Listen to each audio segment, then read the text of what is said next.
ఈరోజు దేవుడు మన కొరకు సిద్ధపరిచిన దేవుని వాక్యాన్ని మనం ధ్యానం చేద్దాం. బైబిల్ నుంచి యెహెజ్కేలు గ్రంథము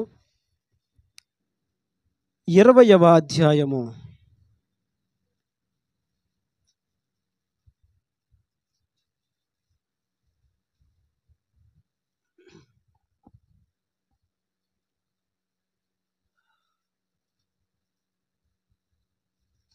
యెహెజ్కేలు గ్రంథము 20వ అధ్యాయము 6వ వచనాన్ని చదవండి.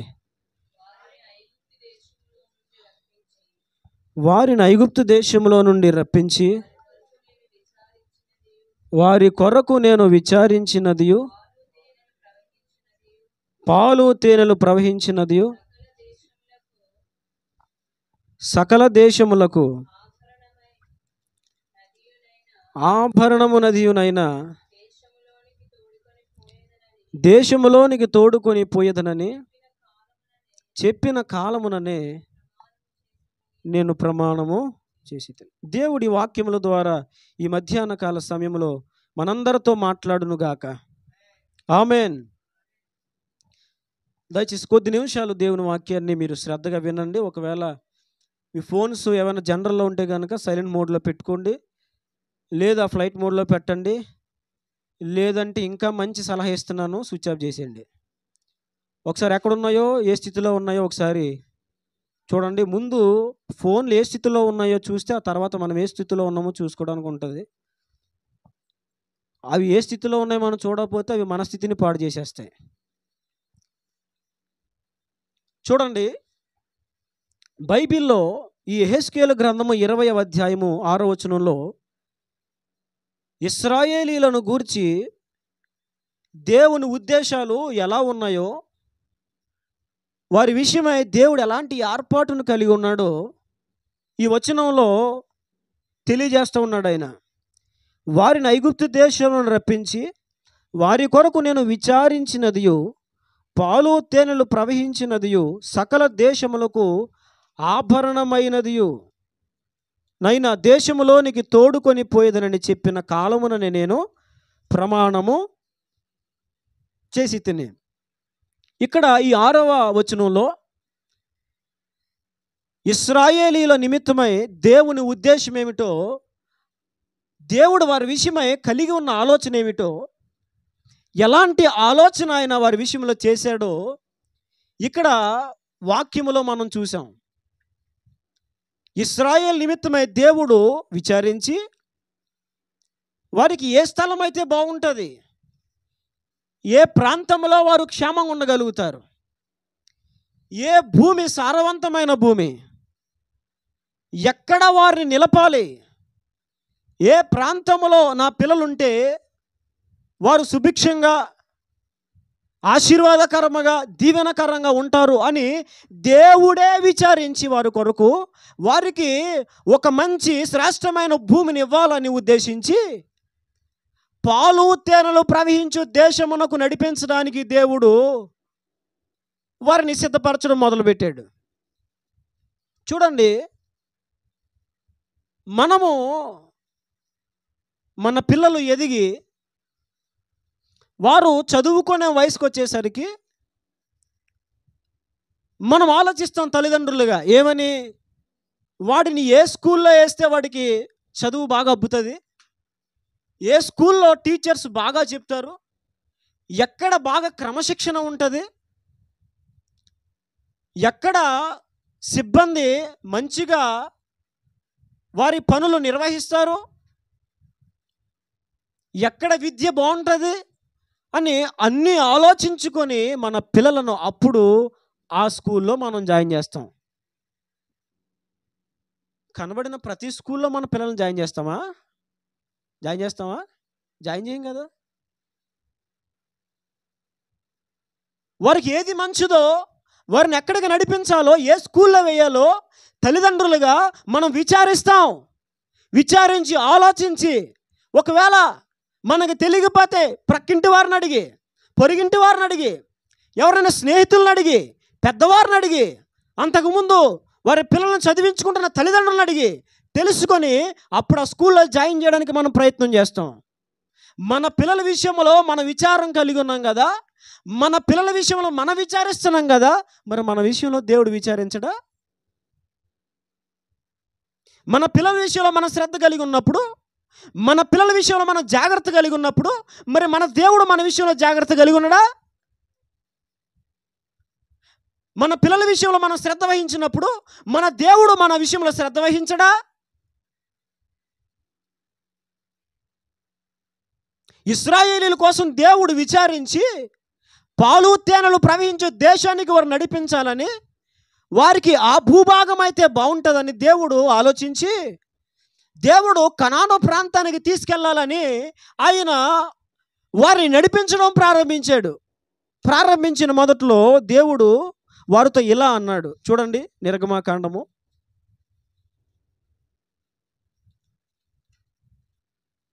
3వ అధ్యాయము 7వ వచనం నుంచి చదవండి.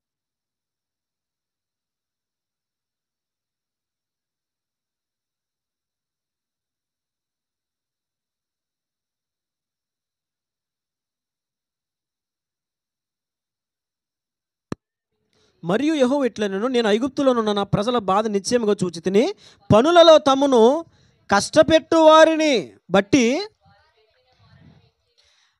వారు పెట్టిన మొరను వింటిని, వారి దుఃఖములు నాకు తెలిసి ఉన్నవి.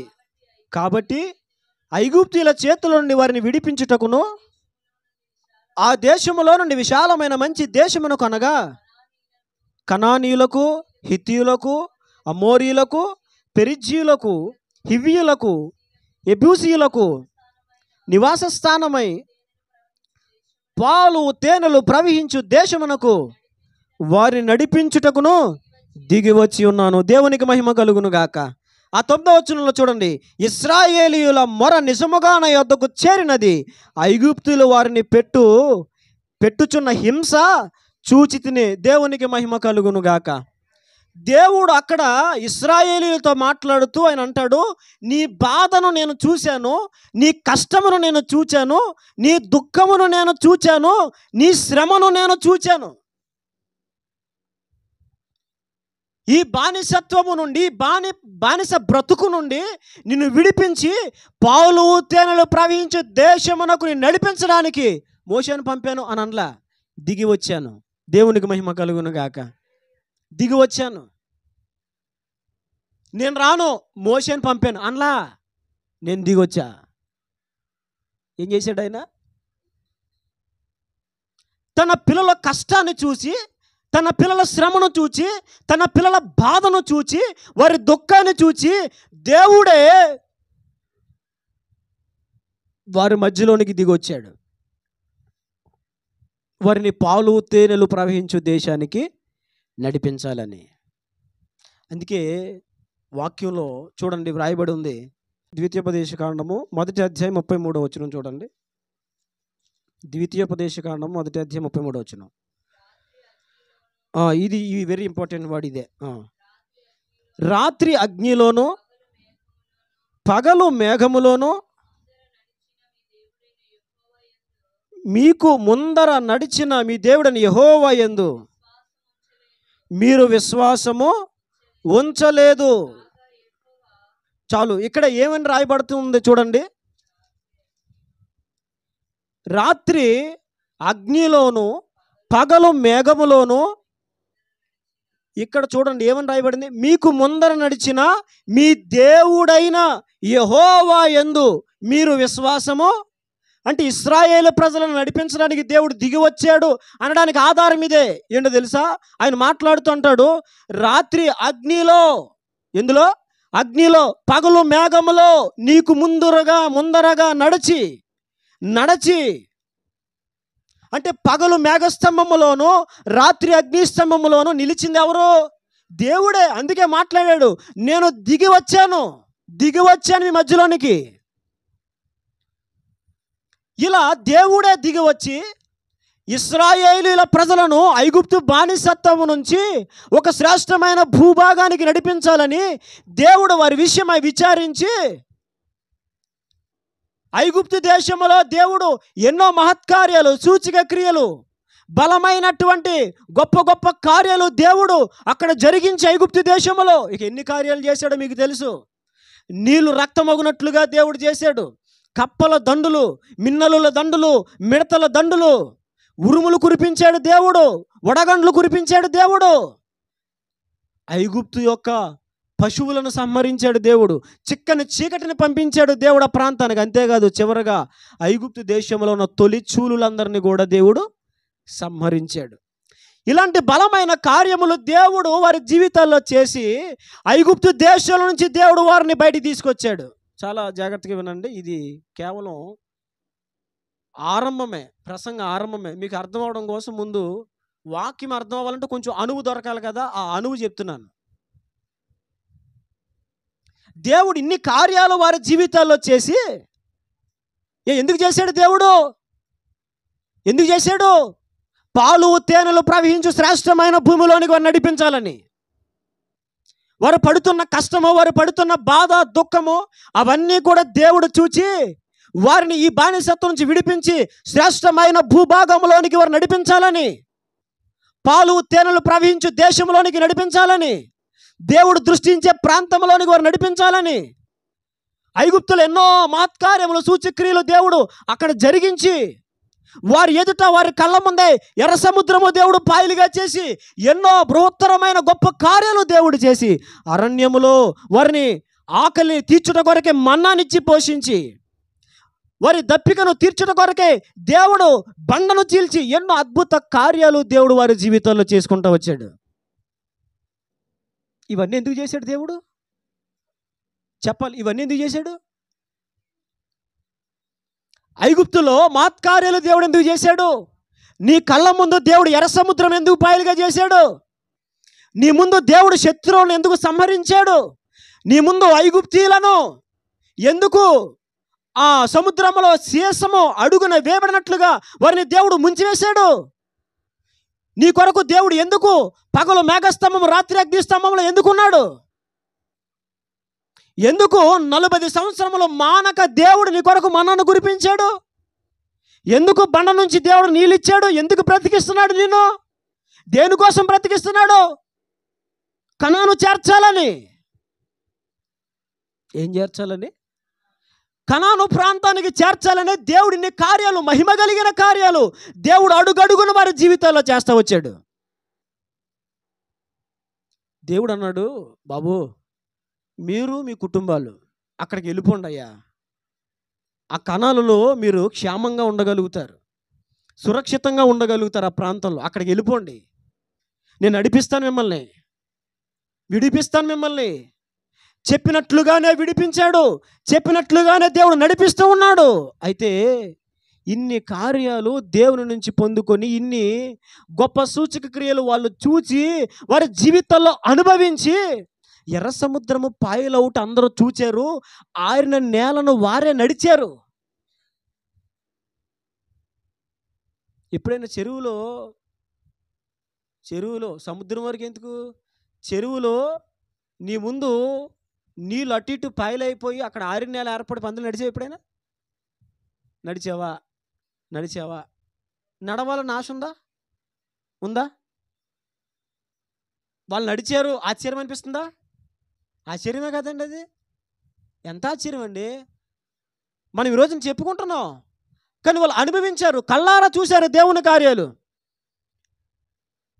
దేవుడు అంటే ఏంటో, దేవుని శక్తి అంటే ఏంటో, ఆయన ప్రభావం ఎలా ఉంటుందో, ఆయన మహిమ ఎలా ఉంటుందో, ఎలాంటి శక్తి కలిగిన కార్యములు ఆయన చేయగలడో, సృష్టి ఎవరి స్వాధీనంలో ఉన్నదో వారు తెలుసుకోవాలని దేవుడు బలమైన కార్యాల ప్రాంతంలో జరిగించి వారు నడిపిస్తూ ఉంటే, వారు నడిచి 40 సంవత్సరముల అరణ్యములు నడిచి 40 సంవత్సరాలు దేవుడిచ్చిన మన్నాను తిని, ప్రతిదినం ఏం తిన్నారు వాళ్ళు? ప్రతిదినం ఎవ్రీడే దేవుడిచ్చిన ఆహారాన్ని భుజించారు వాళ్ళు. ప్రతిరోజు దేవుడు వారి కొరకు ఆహారమును పంపించేవాడు. వాళ్ళు అడిగిన అడగపోయినా, వారు చూచినా చూడకపోయినా, వారు దాని గురించి విచారించకపోయినా, దాని కొరకు వారు వెతకపోయినా, దేవుడు ప్రతి దినము మన్నాను వారి కొరకు కురిపించి 40 సంవత్సరములు ఏది లోటు లేకుండా, ఏది తక్కువ లేకుండా, బైబిల్లో ఇంకా చాలా చోట్ల వ్రాయబడి ఉంది. వారు అరణ్యములు నడుస్తున్నప్పుడు వారి కాళ్ళకు వాపులు రాలేదని, వారి వస్త్రాలు చిరిగిపోలేదని, వారి వస్త్రములు పాతగిల్లలేదని బైబిల్లో రాయబడి ఉంది.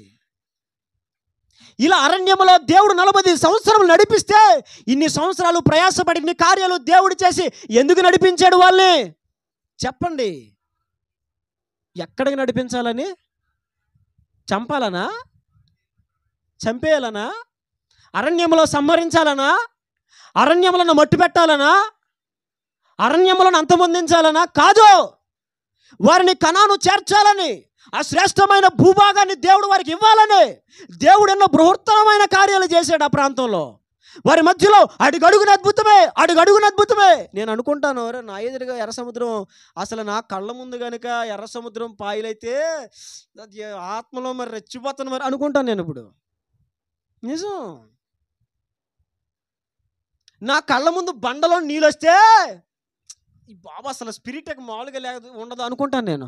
అరే అది చూస్తుంటే ఎంత బాగుండదు అనుకుంటాను నేను.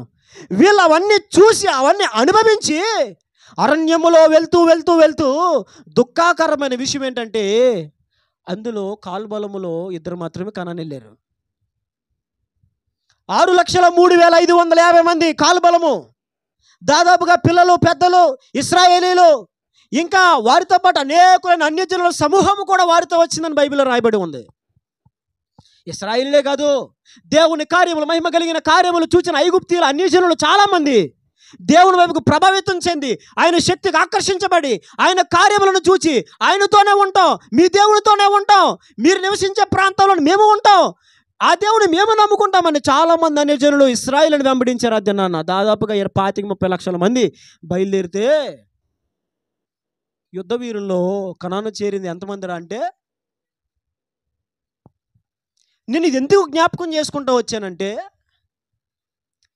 దేవుని ఉద్దేశం వారిని పాలు తేనెలు ప్రవహించు దేశము చేర్చాలని, దేవుని ఉద్దేశం వారిని ఒక మంచి స్థానంలో పెట్టాలని, దేవుని యొక్క ఆలోచన వారు ఉన్నతమైన స్థితిగతుల్లో ఉండాలని, దేవుని ఉద్దేశం తన పిల్లలు ప్రయోజకులుగా ఉండాలని, దేవుని ఉద్దేశం తన పిల్లలు లోకానికి వెలుగుగా, ఆశీర్వాదకరముగా, ఉప్పుగా, దీపముగా ఉండాలని దేవుని ఉద్దేశం. అది వారు చనిపోకూడదు, వారు స్వాస్థ్య భూమిని సంపాదించుకోవాలి, ఆ దేశంలో వారు నివసించాలి. ఇది దేవుని యొక్క ఉద్దేశం.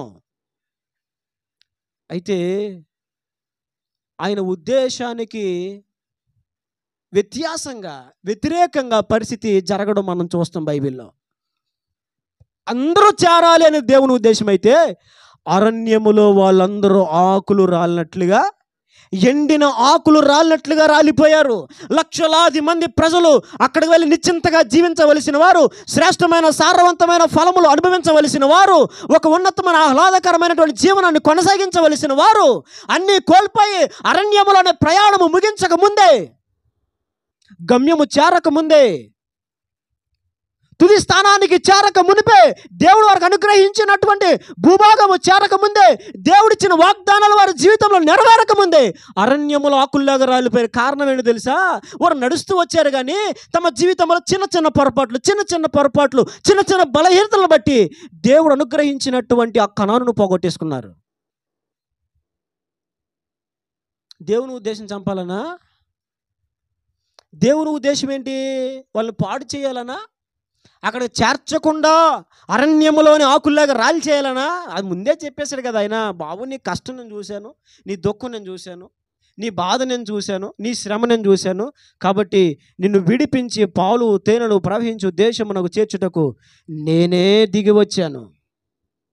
ఏమన్నాడు ఆయన? పాలు తేనెలు ప్రవహించు దేశము చేర్చుటకు నేనే దిగి వచ్చాను. అయితే మరి ఎందుకు వాళ్ళు చేరలేకపోయారంటే, వారి జీవితంలో ఉన్న చిన్న బలహీనతలు. జాగ్రత్తగా వినాలి. ఈ రోజున ఈ లోకములో మన ఆత్మీయ యాత్ర, మన జీవిత యాత్ర పరలోకం చేరే వరకు ఎక్కడ ఆగిపోకుండా, ఎక్కడ చల్లారిపోకుండా, ఎక్కడ వెనుదిరగకుండా ముందుకు కొనసాగిపోవాలి మన ఆత్మీయ జీవితం. ఎక్కడ? పరలోక రాజ్యము చేరేంత వరకు. ఎక్కడ చేరే వరకు అండి? పరలోక రాజ్యము చేరే వరకు మన జీవిత యాత్ర ఎక్కడ ఆగిపోకుండా సాగాలి. ఇశ్రాయేలీయుల యాత్ర అరణ్యములోనే ఆగిపోయింది. ఇశ్రాయేలు అరణ్యములోనే నశించిపోయారు. వారి పిల్లలు వెళ్ళారే తప్ప ప్రారంభమున స్టార్ట్ అయిన వారు చివరికి గమ్యానికి చేరలేదు. కొద్దిమందే చేరగలిగారు. కారణం ఏంటంటే తెలుసో తెలియకో, భక్తిహీనతను బట్టో, చేసిన పాపమును బట్టో, లోపలున్న అవిధేయతను బట్టో, అక్రమాన్ని బట్టో, ఏదో లోక వ్యామోహాలు బట్టో, లోక ఆకర్షణలు బట్టో గలిబిలైపోయి దేవునికి దూరం అయిపోయి, దేవుడు వాగ్దానం చేసి ఇస్తానన్న భూభాగము వారు చేరలేకపోయారు. ఈరోజు దేవుడు మనతో మాట్లాడేది ఏంటంటే మనం మోక్షం చేరాలి. ఆయన మాట్లాడుతున్నాడు, నేను ఖచ్చితంగా నీకు మోక్ష రాజ్యాన్ని ఇస్తాను, ఖచ్చితంగా నేను నిన్ను జీవింపజేస్తాను, జీవ వృక్ష ఫలము నీ చేత నేను భుజింపజేస్తాను. అయితే ఇశ్రాయేలీలు చేసిన మిస్టేక్స్, అవిధేయతలు నీలో లేకుండా చూసుకో. దేవునికి మహిమ కలుగును గాక. చిన్న చిన్న పొరపాట్ల వల్లే వారు కనాను చేరలేకపోయారు. ఆ పొరపాట్లు ఏంటో చిన్న చిన్నవి మనము ఈరోజు పెద్ద పెద్దగా ధ్యానం చేద్దాం రండి. నిర్గమకాండము, ఆ పొరపాట్లు మనం చేయకూడదని. నిర్గమకాండం 14వ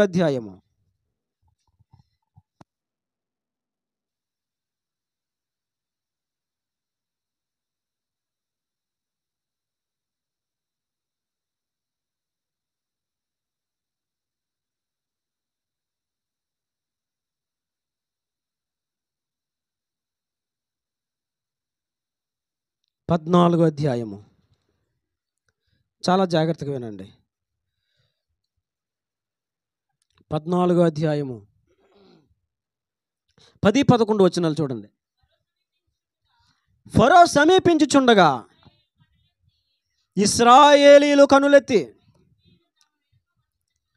ఐగుప్తీయులు తమ వెనుక వచ్చుట చూచి మిక్కిలి భయపడి. అక్కడ ఒక మాట చూడండి, మిక్కిలి భయపడి. ఆ మాట మీరు అండర్లైన్ చేసుకోండి. ఫరో సమీపించుండగా ఇశ్రాయేలీయులు కనులెత్తి ఐగుప్తీయులు తమ వెనుక వచ్చుట చూచి మిక్కిలి భయపడి యెహోవాకు మొర్రపెట్టిరి. ఐగుప్తు దేశంలో నుంచి వారు బయటకు వచ్చారు. దేవుడు వీరు యుద్ధం చేయకుండానే, వీరు బెదిరించకుండానే, మమ్మల్ని పంపుతావు లేకపోతే మీ సంగతి చెప్తాం అని అనకుండానే, నోరెత్తకుండానే, తిరుగుబాటు చేయకుండానే, వారిని బెదిరించకుండానే, వారిని జడిపించకుండానే దేవుడు ఇశ్రాయేలీయులు ఊరకనే హ్యాపీగా బయటకు వచ్చినట్లుగా, వారే వీళ్ళకి భయపడినట్లుగా దేవుడు చేసి బయటికి నడిపించాడు. ఇప్పుడు నడుస్తున్నారు. ప్రభు ఏ మార్గంలో నడిపిస్తున్నారో ఆ మార్గంలో ఇశ్రాయేలు అందరూ నడుస్తున్నారు. దేవుని మాట చెప్పున, దేవుని ఆజ్ఞ చెప్పున, దేవుడిచ్చిన నడిపింపు చెప్పున వారు నడుస్తూ ఉన్నారు. అరణ్యంలో నడుస్తూ ఉన్నారు. ఐగుప్తును దాటారు, ఇంకా అరణ్యం వరకు వెళ్ళలేదు కానీ నడుస్తున్నారు వాళ్ళు. ఐగుప్తును దాటి వెళ్తూ ఉంటే ఈ లోపు వాళ్ళకి బుర్రలో పురుగు మెదిలింది అంటారు కదా మన వాళ్ళు సామెత. ఏం మెదిలిందంట? ఈమెకి బుర్రలో పురుగు మెదిలింది అనుకో, ఇంకా చెప్పకుండా చేస్తుంది అంటారు. వీడికి పురుగు మెదిలినట్టు ఉంది. ఏం మెదిలిందంట? అవునా, డౌట్, నిజంగా బుర్రలో పురుగు ఉంటుందా? ఉంటుందని చెప్పండి బాబా, నేను స్కానింగ్ చేయించుకుంటానండి బాబా. అదవుతుంది. ఈలోపు ఇశ్రాయేలుకి బుర్రలో అలాగే మన వాడుకలో పురుగేదో మెదిలింది. ఉరే మనం ఎందుకు వదిలేసేవడం వెళ్ళే, అరే పోనిచ్చామంటరా, అరే ఇలా చేసే పని వదిలేసి వెళ్ళిపోయారే, ఉరి పని ఎవడు చేస్తాడు, మన కోసం గుడౌన్స్ ఎవడు కడతాడు, మన కోసం ఇల్లులు ఎవడు కడతాడు, మన ప్రాకారాలు ఎవడు కడతాడు, మన పట్టణాలు ఎవడు కడతాడు, ఇటుకలు ఎవడు చేస్తాడు, ఈ పని అంతా ఎవడు చేస్తాడు, అరే వదిలేసావు, అరే నండరా, అరే మళ్ళీ తీసుకొచ్చేదో రండిరా అని చెప్పి ఇన్ని దెబ్బలు, ఇన్ని తనులు తినదో సిగ్గుండాలకే. ఈ సిగ్గుండాలకే సిగ్గులేని వాళ్ళు ఎవరిలో ఎవరండి? సిగ్గులేని వాళ్ళు, సిగ్గుండదాలకే తన్నులు తిన్నా మళ్ళీ వస్తారు. వాళ్ళు తన్నులు తిన్నా మళ్ళీ వస్తారు. ఐగుప్తు అంటే శత్రువుకి సాదృశ్యం. ఐగుప్తు దేనికి సాదృశ్యం? ఆడు తన్నులు తిన్నా మళ్ళీ వస్తాడు, నువ్వు కొట్టి మళ్ళీ వస్తాడు, లెంప పగలు కొట్టి మళ్ళీ వస్తాడు, బుర్ర పగలు కొట్టి మళ్ళీ వస్తాడు, నువ్వు తోక కోసే మళ్ళీ వస్తాడు, మళ్ళీ చీ అంటాడు. ఎందుకని? సిగ్గులేనాడు. ఎవడాడు? సిగ్గులేనాడు. ఏ పా అంటే పోతాడు మళ్ళీ. వచ్చా ఊరికే ఏం కాదు, అలా ఉండు, ఊరికి వచ్చానంటాడు. సిగ్గులేదు వాళ్ళకి. ఇన్ని తనులు తిని ఇన్ని కార్యాలు చూచి వారి కుటుంబాల్లో జ్యేష్ఠ పుత్రులు చచ్చిపోయినా సరే సిగ్గు లేకుండా మరలా ఇశ్రాయేలును తరమడానికి వచ్చారు వాళ్ళు. ఎందుకని? వారు టార్గెట్ అంతా బానిసలుగా ఉంచాలి, మాకు బానిసలుగా ఉంచుకోవాలి, మా కాళ్ళ కిందే ఉండాలి, మా స్వాధీనంలో ఉండాలి. ఇది వాళ్ళ ఉద్దేశం. అందుకని వస్తున్నారు. ఈలోపు వీళ్ళు వెళ్తూ ఉంటే ఎర్ర సముద్రం ఏంటి వచ్చేసింది. వెనకాల శత్రు సమూహం వచ్చేస్తున్నారు. ఈలోపు ఎరకు చూశారు ఎవరో, మనం అదే చదువుకున్నాం. అంతటా వారు మోషేతో ఫరో సమీపించుండగా ఇశ్రాయేలు కనులెత్తి ఐగుప్తీయులు తమ వెనుక వచ్చుట చూచి ఏం చేశారు? వీళ్ళు ఫరో సమూహం వెనకాల నుంచి వస్తూ ఉంటే వీళ్ళు వెనక్కి తిరిగి కనులెత్తి చూచి మిక్కిలి భయపడి, నేను ఎవడు భయపడమన్నాడో? ఇన్ని కార్యాలు చేసిన దేవుడు ఇంకో కార్యం చేయలేడా? ఐగుప్తును తలక్రిందులుగా చేసిన దేవుడు, ఐగుప్తులో ఉన్న నీరంతని రక్తముగా మార్చిన దేవుడు, ఇక్కడ ఆఫ్టర్ సముద్రం ఎదురొస్తే సముద్రం తీలేడని ముందు నీళ్లు రక్తముగా మార్చిన దేవుడు నీళ్లు లేకుండా చేయలేడా? నీళ్లు రక్తముగా మార్చిన దేవుడు నీళ్ళలో నిన్ను నడిపించలేడా? నడిపిస్తాడు. వీళ్ళకి స్టార్టింగ్లోనే ఏంటిది? వచ్చేస్తున్నాడు, వచ్చాడు. చిన్నప్పుడు మేము దెయ్యం ఆట ఆడుకునేవాళ్ళం. మా ఇంట్లో దయ్యం మా అక్క, మేమేమో మంచోళ్ళం అనమాట. అంటే మా అక్క తరుముతుంది మమ్మల్ని. మా అక్క ఏం చేస్తే, మా అక్కకి జుట్టు ఇంత బారుగా ఉండేది, చాలా ఎక్కువ ఉండేది. ఇప్పుడు ఊడిపోయింది కానీ ఇంత బారుండే, చక్కగా మంచి దృఢంగా స్ట్రాంగ్గా ఉండేది. ఇంత లావు ఉండి భలే ఉండేది. మా అక్క తలస్నానం జుట్టు అంతా ఇలా ఎరబోసుకుని ఎక్కడికి జుట్టు అంతా ముందుకేసి వచ్చేస్తున్నానని మా అక్క అంటూ ఉంటే మేము ముగ్గురం చూడాలి, ఇక మా బాధ చూడాలి, మా భయం చూడాలి. ఇంక నిజంగా దయ్యం వస్తుందన్న ఫీల్ వచ్చేసేది. అన్నీ పరిగెట్టేసి బాబాయ్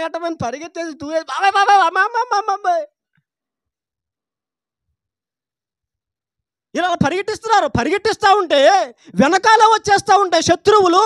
వీళ్ళు చూసి ఏమైపోయారంటే భయపడ్డారు. చిన్నప్పుడు భయపడ్డామంటే దానికి ఒక అర్థం ఉంటుంది. దానికి ఒక అర్థం ఉంటుంది.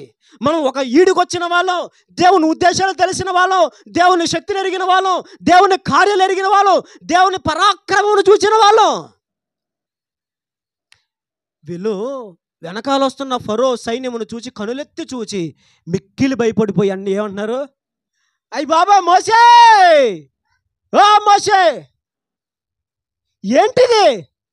ఏంటి ఐగుప్తులో సమాధులు లేవా?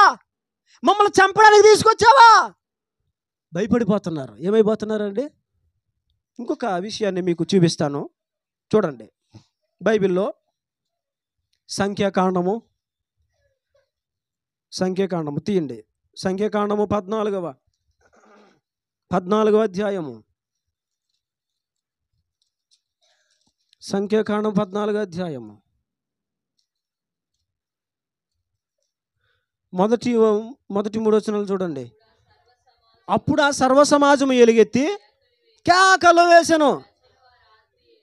వీళ్ళు ప్రార్థన చేయడానికి మెలకుగా ఉండరు, కానీ వీళ్ళు గోల్ చేయడానికి అరవడానికి మాత్రం కళ్ళు మాత్రం గుడ్లప్పించుకు చూస్తారు. వీళ్ళు ప్రజలు ఆ రాత్రి ఎలుగెత్తి ఏడ్చిరి. ఏమన్నారు వీళ్ళు? ఇశ్రాయేలు అందరూ మోషే అహరోనుల పైన సనుగుకొనిరి. ఆ సర్వ సమాజము, అయ్యో ఐగుప్తుల మేము ఎలా చావలేదు, అరణ్యముల మేము ఎలా చావలేదు, మేము కత్తివాత పడినట్లు మేము మమ్మను ఈ దేశంలోనికి ఎలా తీసుకొని వచ్చాను?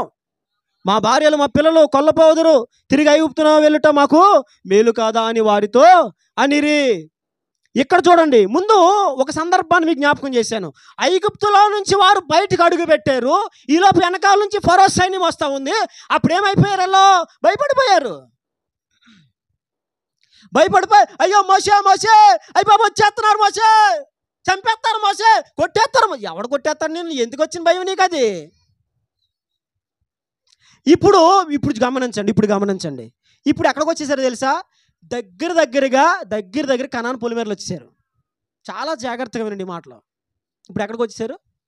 అప్పుడు ఎక్కడున్నప్పుడు భయపడ్డారు? ఐగుప్తు దాటినప్పుడు భయపడ్డారు. ఇప్పుడు ఎక్కడికి వచ్చేసారు వీళ్ళు? ఒక అడుగు ఇలా వేస్తే ఒక అడుగండి. ఒక్కరోజు ఒక్క పట్టు పెడతారే, పట్టణరా పట్టు అంటే అయిపోతుంది. ఇంతవరకు వచ్చాం కదరా. ఇప్పుడు కొన్నిసార్లు ఇల్లు కడతారు చాలామంది. కట్టేసి ఇంకేదైనా చిన్న పని ఉంది, ఎంత పని చేసి చేయకపోతే ఎలాగరా అని చేసేస్తారు. అవునా కదా? ఇప్పుడు తిల్లు కట్టే పెట్ట కూడా కట్టకపోతే ఎలాగరా? అయితే అయింది ఒక 20,000 అప్పు అయితే అయింది, 30,000 అప్పు అయితే అయింది, కట్టేది ఎంత చేసి అది చేయకపోతే బాగోదురా. ఎంత ఇల్లు కట్టి ముందు ఏం పెట్టకపోతే బాగోదు చెప్పండి? డూమా ఎలివేషన్ అది బాగదే. అయితే నీ పెట్టే వేసినట్ట ఒలిపిరి కొట్టేది లోపలిగా నీలో చేత ఎంత చేసి అంత చేయబోదు బాగోదా? చేయి ఊరి ఇంత ఇల్లు కట్టి గచ్చు లేకపోతే టైల్స్ లేకపోతే అలాగా అయితే నాకు 50,000 లేచాయి టైల్స్. అవునా కదా? ఇప్పుడు ఇంత దూరం వచ్చేసి నువ్వు అప్పుడు భయపడ్డావు, సరే నీకు తెలీదు, చిన్న వయసు, పసితనం, అప్పుడే ఆరంభ దశ, భయపడ్డావు, సరే ఓకే. ఇప్పుడు ఎక్కడికి వచ్చి ఎంత దూరం వచ్చావు? అందుకే పెద్దల సామెత చెప్తారు కదా, ఎంత బతికి ఎక్కడ తెచ్చారంటే ఈడ ఎంత బయటకు వచ్చాడంటే మరి మామూలుగా ఏ చేత చిన్న సంఘం ఉండేది, అక్కడికి వెళ్ళేవాడు. అక్కడ ఒక ఆయన వచ్చేవాడు, మా డాడీ దగ్గర వచ్చి కూర్చొని మొదలెట్టేవాడు, అయ్యగారు పేటలో నేను ఒకప్పుడు వీరుణ్ణి సూర్యుడిని. నిజమే, అది నిజమే. అయ్యగారు కర్ర పట్టుకుని రంగంలో దిగాడంటే ఎంతమంది వచ్చినా రియల్ హీరో ఆయన.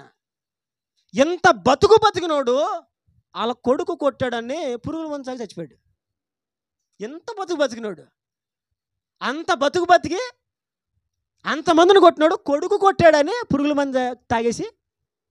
అందుకే అంటారు ఎంత బతికి ఇంటి వెనకాల తెచ్చాడంటారు. అందుకే ఇంత దూరం వచ్చేసి ఇంకొక అడుగు, ఇంకొక పూట, ఇంకొక గంటలో ఆ స్వాస్థ్య భాగము వాగ్దానము చేయబడిన భూభాగానికి వెళ్ళిపోతాము అనుకునే సమయంలో ఈ 12 మంది వెళ్తే 12 మందిలో 10 మంది చూడడానికి వెళ్ళిన వాళ్ళు 10 మంది అన్నారు వచ్చి, బాబా మనం వెళ్ళలేము, మనం చేయలేము, వాళ్ళు బలవంతులు, మనం గెలవలేము, అయ్యి బాబా మనం చేయలేము, మన వల్ల కాదు, ఇంకా మనం చచ్చిపోతాము, మనం మిడతల్లా ఉన్నాము వాళ్ళ దృష్టిలో, మనం వాళ్ళకి ఆహారం అయిపోతాము, ఓరు బాబా వద్దురా బాబా అని చెప్పేసి 10 మంది చెడ్డ సమాచారం చెప్తే వీళ్ళందరూ కలిసి ఆన్లైన్ ప్రేయర్ చేయరు. కానీ వీళ్ళు ఏం చేస్తారు? వీళ్ళు అయ్యో అమ్మా చచ్చిపోయాను బాబోయ్, అయ్యి బాబోయ్. అదేదో ఒక రాత్రి ప్రార్థన చేయొచ్చు కదండి, కదా. ప్రభా ఎంత దూరం నడిపించావు, ఇక ముందు కూడా నడిపిస్తావు, ఇన్నిసార్లు విజయాలు ఇచ్చావు, ఇప్పుడు కూడా విజయం ఇస్తావు. 40 సంవత్సరాల అరణ్యములో నువ్వు మాకు తోడుగా ఉన్నావు, 40 సంవత్సరాలు మమ్మల్ని పోషించావు, 40 సంవత్సరములు కంటికి రెప్పగా మమ్మల్ని కాపాడావు, 40 సంవత్సరములు మాకు ఆరోగ్యాన్ని ఇచ్చావు, 40 సంవత్సరములు అన్నం పెట్టావు, 40 సంవత్సరములు దాహానికి తాగడానికి నీళ్ళు ఇచ్చావయ్యా. వీళ్ళు ఎంత లెక్క వెళ్ళిపోతానో అనుకోవాలి. కానీ వీళ్ళు ఏం చేశారో తెలుసా? ఐగుప్తు ప్రారంభంలో భయపడ్డారు, ఇక్కడ ఎండింగ్ వచ్చేసరి ఇంకొక అడుగు, ఇంకొక క్షణం మాత్రమే వెళ్ళిపోతారు, స్వాస్థ్య భూములకు వెళ్ళిపోతారు. ఇప్పుడు అక్కడికి వెళ్ళే ముందు కూడా అరే ఇంత దూరం నడిపించిన దేవుడు, ఇంతకాలం మనకు తోడుగా ఉన్న దేవుడు, ఇంతకాలం నిలబెట్టిన దేవుడు, ఇంతకాలం బలమునిచ్చిన దేవుడు, క్షేమమునిచ్చిన దేవుడు, ఆరోగ్యమునిచ్చిన దేవుడు, స్వస్థతనిచ్చిన దేవుడు ఇక ముందుకు కూడా ఇస్తాడు అన్న మాట మర్చిపోయి ఇప్పుడు ఇక్కడ కూడా ఏమైపోతున్నారు? వీళ్ళు ఇశ్రాయేలీలు లక్షలాది మంది కనాను చేరలేకపోవడానికి మొట్టమొదటి చిన్న లోపం ఏంటి తెలుసా? భయం.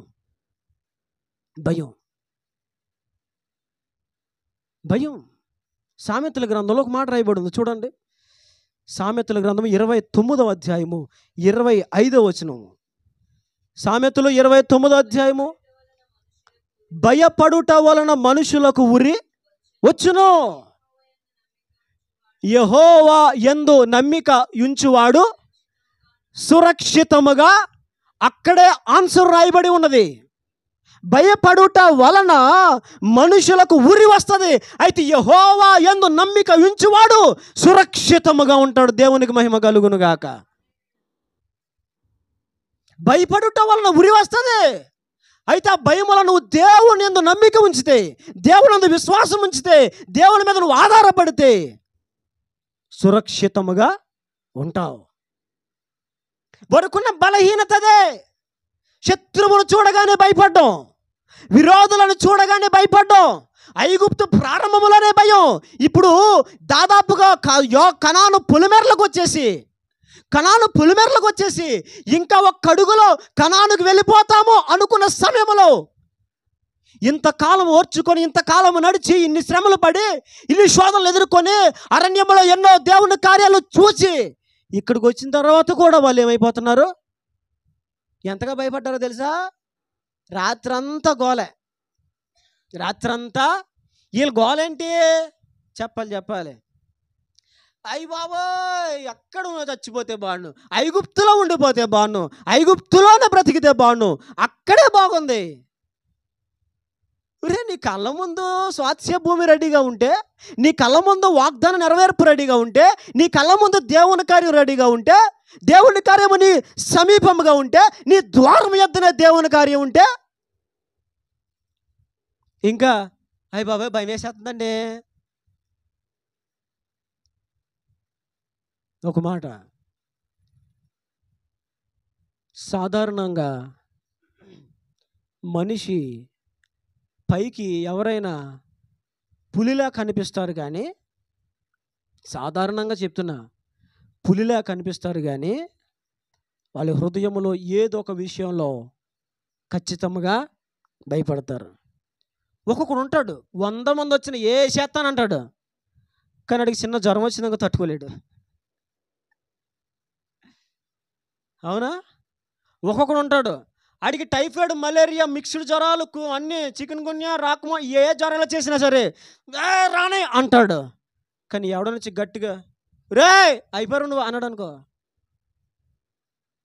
ఏమైపోతాడు? భయపడిపోతాడు. అర్థమవుతుందా? అంటే ఏదో ఒక విషయంలో ప్రతి ఒక్కరూ భయపడతారు. అది మానవునిలో ఉన్న సహజ సిద్ధమైన బలహీనత. ఏ బలహీనత అది? వాడుగ్గా వచ్చేసింది. అది వాడుగ్గా వచ్చేస్తుంది, వారసత్వంగా వస్తుంది. మూడోది అలవాటు చేస్తే వస్తుంది. ఏం చేస్తే వస్తుంది? కుక్క వచ్చేస్తుంది, బూచోడు వచ్చేస్తున్నాడు. అలవాటు చేస్తే వాళ్ళకి ఏమొస్తుంది? భయం వస్తుంది. అందుకే దేవుడు నాకు ఇచ్చిన కొడుకుని కుక్క వచ్చేస్తుంది, నక్క వచ్చేస్తుందని అన్నా నేను. ఎందుకని? ఆడికి భయపడ్డ నేర్పకూడదు. ఆడికి డేర్ అండ్ డాష్ అలా ఉండాలని నేర్పాలి. అంతేగాని ఏ బూచోడు వచ్చేస్తున్నాడు, ఏ కుక్క వచ్చేస్తుంది, పిల్లి మియా మియా మియా మియా, పిల్లి పెద్ద పిల్లి, అమ్మ బావుడి పిల్లి, అమ్మ గాండ్రి పిల్లి, అయ్యి బాబా ఈ పిల్లి, ఆ పిల్లి, నల్ల పిల్లి, తెల్ల పిల్లి, బట్టల పిల్లి వచ్చేస్తుంది మియా. ఆడేమో పిల్లి వచ్చేస్తుంది అని చెప్పేసి తెలుసుకుని అంటాడు. ఆడు భయపెట్టుట ద్వారా కూడా భయము సహజ సిద్ధముగా, వారసత్వముగా, లేదా మనము చొప్పించుట ద్వారా భయం అనేది సాధారణంగా అందరికి వచ్చేస్తుంది. ఇశ్రాయేలు అలాగే భయపడ్డారు. ఇప్పుడు మొదట్లో భయపడ్డావు, ఇన్ని కార్యాలు దేవుడు నీ జీవితంలో చేశాడు కదా, నీవు ఇంచుమించుగా కనాను పులిమేరలకు వచ్చేసావు కదా, మరి ఇక్కడ కూడా ఎందుకు భయపడుతున్నావు? నీవు ఇన్ని కడగంటలు దాటుకుంటా వచ్చావు కదా, ఇన్ని అడ్డుల ఆటంకాలు దాటుకుంటా వచ్చావు కదా, మరి ఎక్కడికి వచ్చిన తర్వాత కూడా భయపడుతున్నావు ఎందుకు నువ్వు? ఇంతకాలం నడిపించిన దేవుడు ఇక ముందుకు నడిపించలేని అసమర్థుడు అని అనుకుంటున్నావా? నీ భావనదా? ఇంతవరకు చేసిన దేవుడు ఇక చేయడు అనుకుంటున్నావా? అది నీ భావన? ఇంతవరకు నడిపిన దేవుడు, ఇంతవరకు తోడున్న దేవుడు ఇక ముందుకు తోడుగా ఉంటాడు. దేవునికి మహిమ కలుగును గాక. ఇమ్మానుయేలు దేవుడు మనకు తోడుగా ఉన్నవాడు, ఇమ్మానుయేలు దేవుడు మనకు తోడుగా ఉన్నవాడు. తల్లి మరచినను మరువాని, ఆ తండ్రి విడచినను విడువాని. ఓ తల్లి మరచినను మరువాని దేవుడు, తండ్రి విడచినను విడువాని దేవుడు. ముదిమి వచ్చు వరకు నిన్ను ఎత్తుకొని దేవుడు, ముదిమి వచ్చు వరకు నిన్ను ఎత్తుకొని దేవుడు. ఇమ్మానుయేలు దేవుడు మనకు తోడుగా ఉన్నవాడు, ఇమ్మానుయేలు దేవుడు మనకు తోడుగా ఉన్నవాడు. నిత్యము, ఇప్పుడు, ఎల్లప్పుడు, ఎల్ల వేళలా మనకు తోడై ఉండే దేవుడు. ఒకవేళ నిన్ను కన్న తల్లిదండ్రులు నిన్ను వదిలి వెళ్ళిపోవచ్చేమో, ఒకవేళ నిన్ను కట్టుకున్న భర్త నిన్ను వదిలేసి వెళ్ళిపోవచ్చేమో, లేదు ఒకవేళ నువ్వు కట్టుకున్న భార్య నిన్ను విడిచిపెట్టి వెళ్ళిపోవచ్చేమో, నవమాసాలు మోసి నీవు పెంచిన నీ కొడుకు కూతుర్లు ఒకవేళ నిన్ను విడిచిపెట్టి వెళ్ళిపోవచ్చేమో, కానీ నా దేవుడు ఎన్నడు ఎడబాయడు, విడువడు, నీ చెంత ఉంటాడు. ఎందుకో తెలుసా? ఆయన ఇమ్మానుయేలు దేవుడు. ఏ దేవుడు ఆయన? ఇమ్మానుయేలు దేవుడు. నిత్యము మనకు తోడుగా ఉండే దేవుడు ఆయన. ఆయన తోడుగా ఉండి ఇశ్రాయేలీలను అరణ్యములో నడిపిస్తూ ఉంటే, ఎన్నో కార్యాలు చేస్తూ ఉంటే, ఇక చివరిలో కూడా వారి హృదయంలో మెదిలిందేంటో తెలుసా? భయము. ఇంత దూరం ప్రయాణం అయ్యి వచ్చి 40 సంవత్సరములు నడిచి ఆ కనాను పొలిమేర్లోనే దాటకుండానే అక్కడే చనిపోయారు. ఎంత బాధాకరం అది! ఇంత దూరము నడిపించింది దేవుడు, నిన్ను ఇంతకాలము నడిపించింది. ఎందుకు నడిపించాడు ఇంతకాలము నిన్ను దేవుడు? నిత్యత్వములోనికి చేర్చాలని, ఆయుష్నిచ్చి నడిపించాలని, తన సాక్షిగా వాడుకోవాలని, తన కొరకు జీవింప చేయాలని. కానీ ఇంత దూరం వచ్చి కూడా ఇంకా భయపడి, ఇంకా దిగులంది. ఒకవేళ ఇంకా ఎవరైనా భయపడుతూ ఉంటే, మీలో ఉన్న భయము ఈ మధ్యాహ్న వేళ యేసు నామములో పోవునుగాక. ఇశ్రాయేలు అలాగే భయపడి వాగ్దాన దేశమును పోగొట్టేసుకున్నారు. ఇశ్రాయేలు అలాగే భయపడి దేవుని వాగ్దానమునకు దూరం అయిపోయారు. స్వాస్థ్య భూభాగంలోనికి అడుగు పెట్టలేకపోయారు. కారణం భయము వారిలో. భయపడుట వలన ఉరి వస్తుంది. యెహోవా యందు నమ్మిక ఉంచువాడు సురక్షితముగా ఉంటాడు. దేవునికి మహిమ కలుగును గాక. నీవు దేవుని యందు విశ్వాసం ఉంచావా? దేవుని యందు నమ్మకం ఉంచావా? దేవుని పైన ఆధారపడ్డావా? నీవు సురక్షితంగా బ్రతుకుతావు. భయములో ధైర్యం రావాలంటే ఏం చేయాలి? ఇప్పుడు భయం అవుతుంది, భయం వేస్తుంది. భయములో ధైర్యం కలగాలంటే ఏం చేయాలి?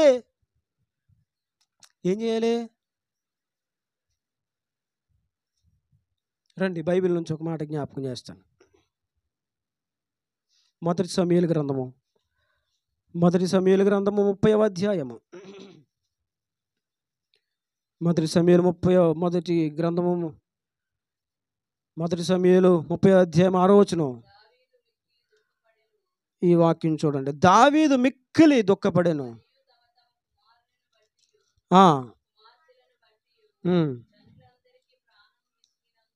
విసికినందున దావీదును రాళ్ళు రువి చంపుదామని వారు చెప్పుకొనగా. ఈ మాట చూడండి, ఏమని రాయబడి ఉంది అక్కడ? దావీదు తన దేవుడైన యెహోవాను బట్టి ధైర్యము తెచ్చుకొనెను. దేవునికి మహిమ కలుగును గాక. నీ అధైర్య పరిస్థితుల్లో, నీ కలవరాల్లో, నీ శోధనలో, నీ భయంకరమైనటువంటి దిగులు పరిస్థితుల్లో నీకు ధైర్యం కలగాలంటే ఎలా కలుగుతుందో తెలుసా? ఎవరిని బట్టి? యెహోవాను బట్టి. దావీదు ఫిలిష్తీయుల దేశములో సిక్లగ్ అనే ప్రాంతములో పరవాసిగా నివసిస్తున్న సమయంలో ఆ ఫిలిష్తీయుల రాజు అయినటువంటి ఆకీష్ అన్నాడు, బాబు దావీదు, నేను మీ వాళ్ళ మీదకి యుద్ధానికి వెళ్తున్నాను, నిశ్చయముగా నీవు నాతో రావాలి, ఈ విషయం నువ్వు తెలుసుకో. మీ వాళ్ళ మీదకి వెళ్తున్నాను, నువ్వు మాతో పాటు యుద్ధానికి రావాలి. అంటే వస్తా, మా వాళ్ళకి నేను చేసేదని నువ్వు చూస్తావు అని చెప్పి దావీదు కూడా ఆ ఆకీషు రాజుతో యుద్ధానికి బయలుదేరాడు. సిక్లాగు నుండి దాదాపు ఒక 3-2 దినాల ప్రయాణం వెళ్ళిపోయారు. ఆకీషు రాజు, తన జనులు, సర్దారులు వారందరూ కూడా ముందు వెళ్ళిపోతున్నారు. ఫిలిస్తీన్ల సర్దారులు యుద్ధానికి ముందు వెళ్తున్నారు. వెనకాల దావీదు సైన్యం వెళ్తా ఉంది. ఈరోజు ఫిలిస్తీన్ల సర్దారులు అన్నారు, వెనకాల వస్తున్నాడు, దావీదు వస్తున్నాడు. రాజా, దావీదుని ఎందుకు తీసుకొస్తున్నావు? ఆడు మన చెంతన నిలిచినోడా? ఆడు మన ఇంటి పేరోడా? ఆడు మన కులపోడా? ఆడు మన దేశానికి సంబంధించినోడా? మన పేటోడా? మనూరోడా? తన యజమానుడు సమాధాన పడాలంటే ఎలా సమాధాన పడతాడు? మన తలలు తీసుకెళ్ళి దావీదు తన యజమానుడికి ఇస్తేనే కదా దావీదు విషయంలో తన యజమానుడు సమాధాన పడతాడు. కాబట్టి మంచిగా నీతో ఉంటే ఉన్నాడు కానీ యుద్ధానికి మనతో పాటు రావద్దని చెప్పు. మన పక్షంగా ఉండి యుద్ధం చేస్తాడో, లేదంటే వాళ్ళ వైపుకి వెళ్ళిపోయి మనతో యుద్ధం చేస్తాడో తెలీదు. వెనక్కి వెళ్ళిపోయాం మన దావీదుని. అంటే దావీదుకి చెప్పాడు ఆకీషు రాజు, బాబు నేను నిన్ను చూస్తున్నాను, చాలా దినాలు బట్టి చూశాను, నువ్వు నా దృష్టికి దైవదూతలా కనబడ్డావు, నీలో ఏ లోపము నేను కనుగొనలేదు, చాలా మంచివాడు నువ్వు, చాలా నమ్మకస్తుడు, నాకు తెలుసు ఆ విషయం, కానీ సర్దారులు అర్థం చేసుకోవట్లే, కాబట్టి మీ ప్రాంతాలకు మీరు వెళ్ళిపోండి అని చెప్పేస్తే మరలా తిరుగు ప్రయాణమై దావీదు తమకున్న నివాసాల దగ్గరికి తిరిగి వచ్చేస్తే అక్కడ ఆల్రెడీ భార్యని పిల్లల్ని విడిచిపెట్టేసి యుద్ధానికి వెళ్ళారు వీళ్ళందరూ. దావీదు తన దగ్గర ఉన్న జనులందరూ కలిసి తిరిగి ఆ ప్రాంతానికి వచ్చేసరికి, ఏ ప్రాంతంలో అయితే వారు నివాసం చేశారో సిక్లగు అనే ప్రాంతంకి వచ్చేసరికి ఆ ప్రాంతం అంతా అగ్ని చేత కాలిపోయి తమ భార్యలు తమ పిల్లలు ఎవరు ప్రాంతంలో లేరు. ఇంతకీ జరిగిన విషయం ఏంటంటే అమాలేకీయులు వచ్చి దండెత్తి వచ్చి సిక్లాగులో ఉన్న దావీదు కుటుంబాన్ని, తన పనివారి, తన సైనికుల కుటుంబాలను, పిల్లలను, మనవరాలను, ఆస్తిని అంతటిని కూడా దోచుకుపోయి వారు కట్టుకున్న ఇల్లులు, గుడారాలన్నీ కూడా కాల్చేశారు అగ్నితో. ఇప్పుడు దావీదుతో పాటు యుద్ధానికి వెళ్ళిన సైనికులందరికీ కూడా దావీదు కోపం వచ్చేసింది. ఎందుకని? అసలు మేము మా ఇంటికాడ క్షేమంగా ఉంటే యుద్ధానికి వెళ్దాం రండి పిలిచినాడు దావీదు. దావీదు మాట పట్టుకొని ఇప్పుడు మనం వందలాది మందిగా బయలుదేరి యుద్ధానికి వెళ్తే ఇప్పుడు మన పిల్లల్ని, మన భార్యల్ని అమాలేకులు వచ్చి చెరగొని పోయారు. ఇప్పుడు మన పరిస్థితి ఏంటి అని చెప్పి ఏడ్చుటకు శక్తి లేనంతగా ఏడ్చారు వాళ్ళందరూ. వాళ్ళే కాదు, దావీదు ఏడ్చాడు. ఎందుకని? దావీదు భార్యలు కూడా, దావీదు పిల్లలను కూడా తీసుకెళ్ళిపోయారు కదా, దావీదు పనివారిని కూడా తీసుకెళ్ళిపోయారు కదా, దావీదు సొత్తును కూడా తీసుకెళ్ళిపోయారు కదా. అయితే వాళ్ళందరూ కోపం వచ్చింది దావీదు వల్ల జరిగింది, దావీదుతో పాటు యుద్ధానికి వెళ్ళడం వల్ల జరిగిందని చెప్పి వందలాది మంది దావీదును చంపడానికి సిద్ధపడి మాట్లాడుకుంటున్నారు. ఏమన్నా తెలుసా? అంటే ఏ సిద్ధం ఏంటి? ఎవరిని? ఇప్పుడు 100 మంది ఇంటి ముందు వచ్చేసి రారా బయటకు వేసేస్తా ఉన్నారు అనుకో, నువ్వేం చేస్తావు? వస్తున్నా నుండు, ఏంట్రా నేను రాలేను అనుకున్నారా, తలుపు తీసానంటే మరి ఎగిరిపోతాను మీరు అంటారా? దడొచ్చేదు లోపల కూర్చొని బీపీ రేజ్ అయిపోదు, అవునా కదా? ఉత్తప్పుడు రంకిలేస్తాం. 100 మంది వచ్చారు ఇంటికాడికి, తలుపు దబా కొడేస్తారు అనుకో, ఎలా ఉంటుంది చెప్పండి? ఎలా ఉంటుంది? తలుపు ఊగుతూ ఉంటే గొల్లు మూడకపోతే బాగుండు, గొల్లు మూడకపోతే బాగుండు, వచ్చేద్దాం.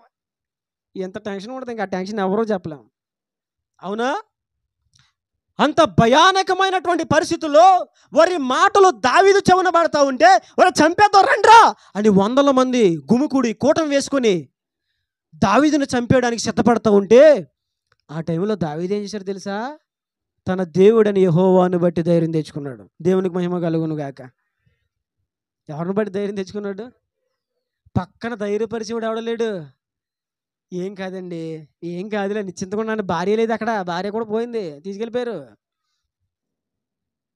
నానా ఏం కాదులే, కొడుకు లేడు, ఎవరు లేరు. ఇంతకాలము దావీదు వారందరినీ కూడా నడిపిస్తే ఒకప్పుడు దావీదు దగ్గరికి ఎలా వచ్చారు తెలుసా? అప్పులతో, బాధలతో, ఆర్థిక ఇబ్బందులతో దావీదు దగ్గరికి వచ్చి చేరారు వీళ్ళందరూనే. ఇబ్బందులతో చేరిన వారందరూ ఈ రోజున దావీదును బట్టి మేలు పొంది, దావీదును బట్టి దీవించబడి, దావీదు ద్వారా దేవుడిచ్చిన సమాధానమును వారు పొందుకొని నిశ్చింతగా దావీదు దగ్గర బ్రతుకుతూ ఉన్నారు.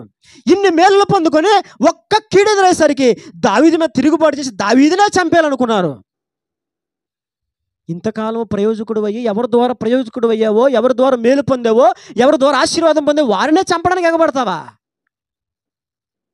ఎగబడితే దావీదుకి నిజంగా అది చాలా భయానకమైనటువంటి పరిస్థితే, చాలా భయాన్ని కలిగించే సందర్భమే. కానీ దావీదు ఏం చేశాడు తెలుసా? తన దేవుడని యెహోవాను బట్టి ఆ టైంలో ఏం చేశాడు? హాయ్ బాబా భయం వేసేస్తుంది, హాయ్ బాబా భయం వేసేస్తుంది అని అన్నాడా? ఏం చేశాడు మరి? దేవుడున్నాడు, దేవుడున్నాడు, చూస్తున్నాడు ఆయన, నాతో ఉన్నాడు ఆయన, నాలో ఉన్నాడు ఆయన, నా పక్షముగా ఉన్నాడు ఆయన, నాతో యుద్ధం చేస్తాడు ఆయన, నా ప్రతివాదితో యుద్ధం చేస్తాడు ఆయన, నా విరోధితో యుద్ధం చేస్తాడు ఆయన, నా శత్రువుతో యుద్ధం చేస్తాడు ఆయన. దావీదుకి తెలుసు, దేవుడు నాతో ఉంటే, దేవుడు నాలో ఉంటే ఎవడు నిలబడలేడని దావీదు తెలుసు. అందుకే బాలుడుగా ఉండగానే బలాఢ్యుడయ్యుండి బాల్యము నుండి యుద్ధాభ్యాసము చేసి యుద్ధాభ్యాసంలో ఆరితేరిన గొల్యాదు మీదకి వెళ్ళిపోయాడు. ఇప్పుడు బాలుడుగా ఉండగానే కత్తి సరిగ్గా తిప్పడం రాదు దావీదుకే. కత్తి తిప్పడం రాదు. మరి ఏమొచ్చు? పిట్టలు కొట్టుకోవడం వచ్చు. నిజమది. దావీదు దేని కొట్టడం వచ్చు? దావీదుకి ఏం కొట్టడం వచ్చండి? పిట్టలు కొట్టడం వచ్చండి. పిట్టలు కొట్టి ఒడిచిలతో మనిషి చేస్తాడండి? చేస్తాడా? ఎలకని పొడిచి పుల్లతో ఏమండి గేదెని కొట్టగలమా? తగులుతుంది దెబ్బతానికి? తగులుతుందా? అది తగలదా? మరి ఎందుకు వెళ్ళిపోయాడు? అతని ధైర్యము దేవుడే. దేవునికి మహిమ కలుగును గాక. అతని ధైర్యం ఎవరు? దేవుడే. అధైర్య పరిస్థితుల్లో, భయాందోళన పరిస్థితుల్లో నువ్వు ఎవరిని బట్టి ధైర్యం తెచ్చుకోవాలి? ఈ దేనిని బట్టి నీకు ధైర్యం కలుగుతుంది? యెహోవాని బట్టి. దేవునికి మహిమ కలుగును గాక. దేని బట్టి ధైర్యం కలుగుతుంది? దేవునిని బట్టి ధైర్యం కలుగుతుంది. ఆ భయానకమైనటువంటి పరిస్థితిలో దేవుని వైపు చూడు. దేవుడు నీకు విజయమునిస్తాడు. దేవుడు నీ భయములన్నింటినీ తొలగిస్తాడు. ఆయన నీ జీవితంలో ఆయన అద్భుత కార్యాలు చేస్తాడు. అందుకే దావీదు మాట్లాడుతాడు ఒక చోట. చూడండి, కీర్తన గ్రంథం 34వ అధ్యాయము. కీర్తన గ్రంథం 34వ అధ్యాయం 4వ వచనం. నేను యెహోవా యొద్ద విచారణ చేయగా. చూడండి, భయములో ఏం చేశాడు దావీదు? దేవుని మీద ఆధారపడ్డాడు. దేవుని సన్నిధిలో ప్రార్థన చేశాడు. దేవుని వేడుకున్నాడు. దేవుని దగ్గర విచారణ చేశాడు. నేను యెహోవా యొద్ద విచారణ చేయగా ఆయన నాకు ఉత్తరం ఇచ్చాను. నాకు కలిగిన భయములన్నిటిలో నుండి ఆయన నన్ను తప్పించాను. దేవునికి మహిమ కలుగును గాక. భయాందోళన పరిస్థితుల్లో, నీ రోగములో, నీ ఇబ్బందుల్లో, నీ అప్పుల్లో దేవుని వైపు చూడు. ఎవరి వైపు? దేవునిని బట్టి ధైర్యం తెచ్చుకోవడం నేర్చుకో. డబ్బును బట్టి ధైర్యం తెచ్చుకోవడం కాదు, మనుషులను బట్టి ధైర్యం తెచ్చుకోవడం కాదు, అధికార బలాన్ని చూసి ధైర్యం తెచ్చుకోవడం కాదు. దేవునిని బట్టి ధైర్యం తెచ్చుకోవాలి. దేవుడున్నాడు. ఆయన పక్షముగా నిలబడతాడు. నా పక్షముగా ఉండి వ్యాధ్యమాడతాడు. నీ భయాందోళన పరిస్థితుల్లో దేవుడిని యెహోవాను బట్టి ధైర్యం తెచ్చుకో. అట్టి ధైర్యం మనం అందరం పొందుకొందుము గాక.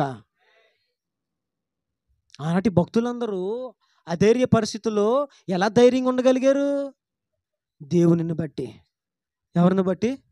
అక్కడ మాట్లాడాడు దావీదు, నాకు కలిగిన భయములన్నిటిలో నుండి. మనకు ఒకటే భయం. మనకుంటే అప్పు భయం, లేదా రోగ భయం, లేదా ఇంకేదో సంథింగ్ భయాలు. ఇవే భయాలు మనకి. శత్రు భయం, చేతబడి భయం, చిల్లంగి భయం. కొంతమందికి రోడ్డు మీద ఒక నిమ్మకాయ కనబడితే, ఎండు మిరపకాయలు కనబడితే, పసుపు కనబడితే కొంచెం ఎవడన్నా కన్నీరు ఎర్ర చేశాడా? మిమ్మల్ని కొట్టలేక నేను బాదుకుంటున్నాను. తొక్కుకుంటాలనే అది ఏమీ తొక్కని నిమ్మకాయ అనుకో, శుభ్రంగా పట్టుకెళ్ళి నిమ్మకాయ నీళ్ళు కలిపేసుకుని తాగే. నిజం. హైదరాబాద్లో ఒక సేవకుడు అలాగే. ఆడెవడు ఇంకో ఫ్లాట్లో నుంచి సేవకుడి దగ్గరికి పసుపు చేసి పూజలు చేసి నిమ్మకేసివాడంట. ఆయన శుభ్రంగా సింక్ దగ్గరికి వెళ్ళి కడిగేసుకుని నిమ్మకాయ నీళ్ళు కలుపుకుని తాగేసివాడంట. ఆయన, ప్రభా ఈరోజు ఏమీ లేదు, నిమ్మకాయ ఇచ్చాను ఆయన, స్తోత్రాలు నీకు.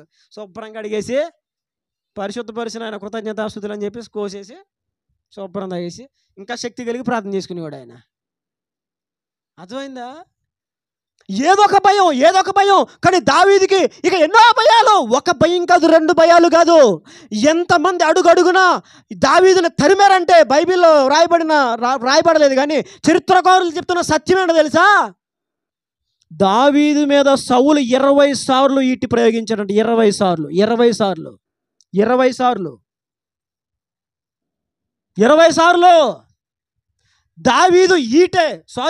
సౌలు ఈటె ఎలా ప్రయోగించాడంటే దావీదు మీద, ఒకసారి ప్రయోగిస్తే అది గోడకు నాటుకుంది. వెళ్ళి దేనికి నాటుకుంది?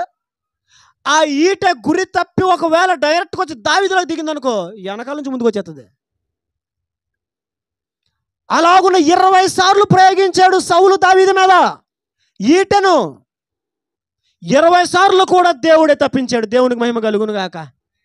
ఒక మామగారే 20 సార్లు ఈటెను ప్రయోగిస్తే శత్రువులు ఎంతమంది ఎన్నిసార్లు దావీదుని సంహరించాలని మట్టి పెట్టాలని అనుకోలేదు. ఆ భయములన్నిటిలో నుంచి దేవుడే దావీదుని విడిపించాడు. కారణం ఏంటి తెలుసా?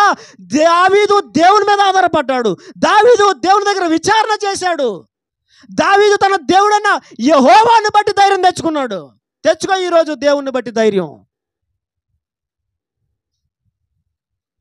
యెహోవా మన పక్షమునుండగా మనకు విరోధి ఎవడు? సాతాను వస్తే నువ్వు కృంగిపోయి కాముగా చెలరేగిపోవాలి. నువ్వు ఏమవ్వాలి? చెలరేగాలి. సాతాను దగ్గర చెలరేగడం వచ్చా నీకు? నీకు అది అక్కడ రాదు. నీకు చెలరేగడం ఎక్కడొచ్చి నీకు చెలరేగడం? గొడవల దగ్గర చెలరేగడం. నువ్వు నా సంగతి రా, నీ సంగతి చెప్తాను రా, నేను చెప్తాను రా, నేను చంపేస్తాను రా, నువ్వు రా. ఒక్కొక్కరు అరుతారండి. అయ్యి బాబా నేను అనుకుంటాను బాబా ఊపి రాకపోతే కొంచెం మంచినీళ్ళు ఉంటాం మాలకు అనిపిస్తుంది నాకు. ఇంకా మొదలెట్టారంటే హాయ్ బాబాయ్కి చెప్తారండి. ఒక ఆవిడ తిడతా ఉందండి, ఒక ఆవిడ తిడతా ఉంది. ఇక నేను చెప్పలేనండి బాబా, ఇక చెప్పలేను. ఇక నేను అసలు నాన్ స్టాప్ ఆవిడ ఊపిరి తీసుకుంటుందో లేదో కూడా తెలియదు. నాకు గమనిస్తూ ఉంటా ఆవిడ ఊపిరి తీసుకుంటుందో లేదో కూడా నాకు అర్థం అవట్లా. అర్థమవుతుందా? నువ్వు అయిపోయావు, నువ్వు చచ్చిపోయావు, నీకు అయిపోయింది, నీకు అది అయిపోయింది, నీకు ఇది అయిపోతుంది, నీకు అది దీనికి చెలరేగుతారండి. అక్కడ కాదు, నువ్వు అపవాది మీద చెలరాగడం నేర్చుకోవాలి. నువ్వు అపవాది నిన్ను చూడగానే వనకాల వాడు ఆ ఆత్మీయ స్థితిగతులకు ఎదగాలి. సమస్యలకు కురుంగిపోయి, రోగాలకి కురుంగిపోయి, బాధలకు కురుంగిపోయి, ఇబ్బందులు కురుంగిపోయి, సూటిపోటు మాటలు మాట్లాడేవారి మాటలు బట్టి కృంగిపోయి, నిందలు వేసేవారి మాటలు బట్టి కృంగిపోయి, ఇంకా అపవాదికి చోటిచ్చి ఎందుకు భయపడుతున్నాడికి? దేవుడని యెహోవాను బట్టి ధైర్యం తెచ్చుకో ఈరోజు. దేవునికి మహిమ కలుగును గాక, దేవునికి మహిమ కలుగును గాక. దావీదు వందలాది మంది రేగిపోతా ఉంటే ఏ శాతం అన్నాడు దావీదునంటే, దావీదు తన దేవుడని యెహోవాను బట్టి బా దావీదు భలే మెయింటైన్ చేసేవాడు తెలుసా. లోపల భయం ఉన్నా దావీదు దేవుడు ఉన్నాడు, దేవుడు ఉన్నాడు. రండి చూసుకుందాం. రావాలి, ఆ స్థితికి రావాలి. అయ్య బాబు శ్రమ, అమ్మో శోధన, అమ్మో ఇబ్బంది, అమ్మో రోగము, అమ్మో బాధ, అమ్మో అప్పు కాదు కాదు, నీ పక్షముగా దేవుడు ఉన్నాడు. దేవుని తమకు ఆధారంగా చేసుకుని ఎన్నో ఘనకార్యములు పొందిన భక్తులు ఎంతోమంది ఉన్నారు, ఎంతోమంది ఉన్నారు. కనుక నేను చెప్తున్నా, భయపడొద్దు, భయపడొద్దు. ఇంత దూరము దేవునితో నడిచి, ఇంతకాలము దేవునిలో ఉండి, బాప్తిస్మం పొంది, ప్రభు బలలో పాలు పంపులు పొందుతూ, దేవుని అనుభవాలు చూచి, దేవుని ప్రత్యక్షతలు పొందుకొని, దేవుని కార్యాలు కల్లారా చూచి, దేవుడు చేసిన కార్యాలు ఎన్నోసార్లు నీ జీవితంలో అనుభవించి కూడా ఇంకా భయపడుతున్నావేమో. కళ్ళు తెరుచుకో ఈరోజు. ఇంతకాలము కార్యాలు చేసిన దేవుడు నీ జీవితంలో ఇంకా కార్యాలు చేయలేడా? ఇన్ని మేలులు ఆశ్చర్య కార్యాలు చేసిన దేవుడు ఇక ముందుకు నీ జీవితంలో మేలులు చేయలేడా? ఎన్ని బలహీనతల్లో, ఎన్ని ఇబ్బందుల్లో, ఎన్ని ఇరుకుల్లో దేవుడు నేను లేవనెత్తాడు. ఎన్నిసార్లు జ్ఞాపకం చేసుకున్నాను నేను. నిజం చెప్పాలి, నన్ను క్షమించండి ఒక మాట, ఈ పాటికి చచ్చిపోవాలి, కానీ దేవుడు బ్రతికించాడు. ఈ పాటికి మరణించాలి. నేను, మీరు, మనందరం కూడా ఈ పాటికి ఏమైపోవాలా? మరణించాలి. నీటికి బ్రతుకున్నామంటే ఏంటి తెలుసా? దేవుని కృప.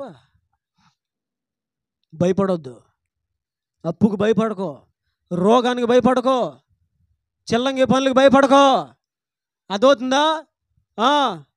మాట్లాడితే వాళ్ళ దగ్గరికి వెళ్ళకాడి సీడెట్టేస్తాడు, ఈమె దగ్గరికి వెళ్ళక ఎవడు సీడెట్టేస్తాడు? ఎవడు సీడెట్టేస్తాడో చెట్టెత్తి ఎవడ తగిలేస్తుంది. అలా పైకి ఇలా అంటారు కానీ అలా ఉంటారు, ఇలా చేస్తారు కానీ అలా. ఎవడది? నీకు విశ్వాసం ఉందా? దేవుని ప్రేమ ఉందా? ధైర్యం ఉందా? నీకు అపవాదితో పోరాడే కెపాసిటీ ఉందా? ఎల్ల ముందుగా. ప్రతిదానికి భయపడిపోయి అమ్మాయి ఎంతకాలం పిరికితనం కలిగిన ఆత్మను కలిగి ఉంటావు?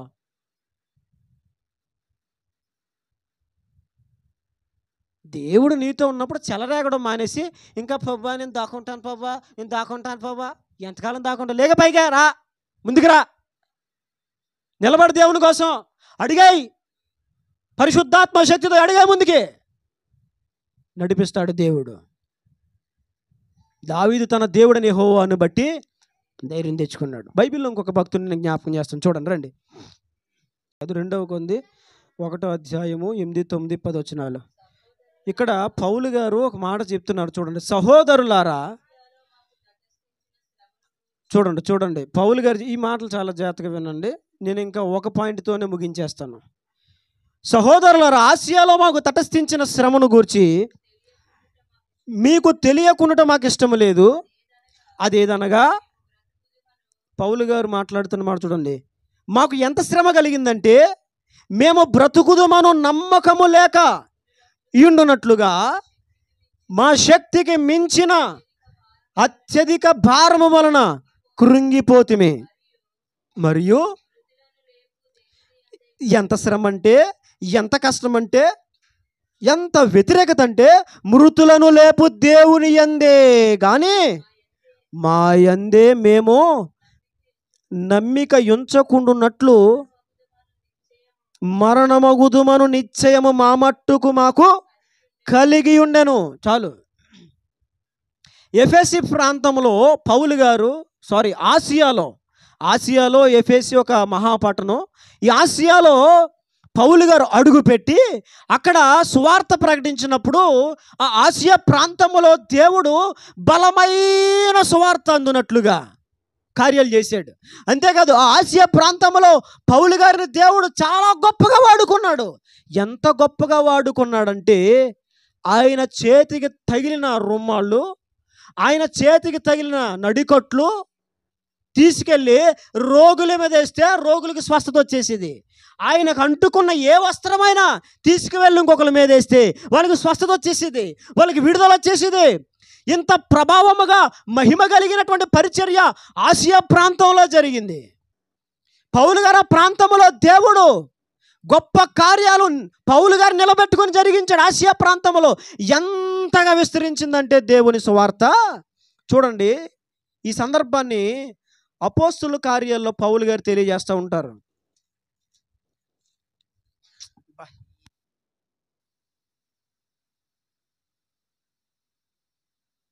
చూడండి, అపోస్తుల కార్యాలు 19వ అధ్యాయము.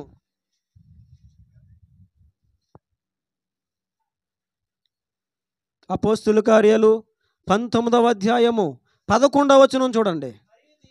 మరియు దేవుడు విశేషమైన అద్భుతములను చేయించిన. ఆసియా గురించి వ్రాయబడుతున్న మాట ఇది.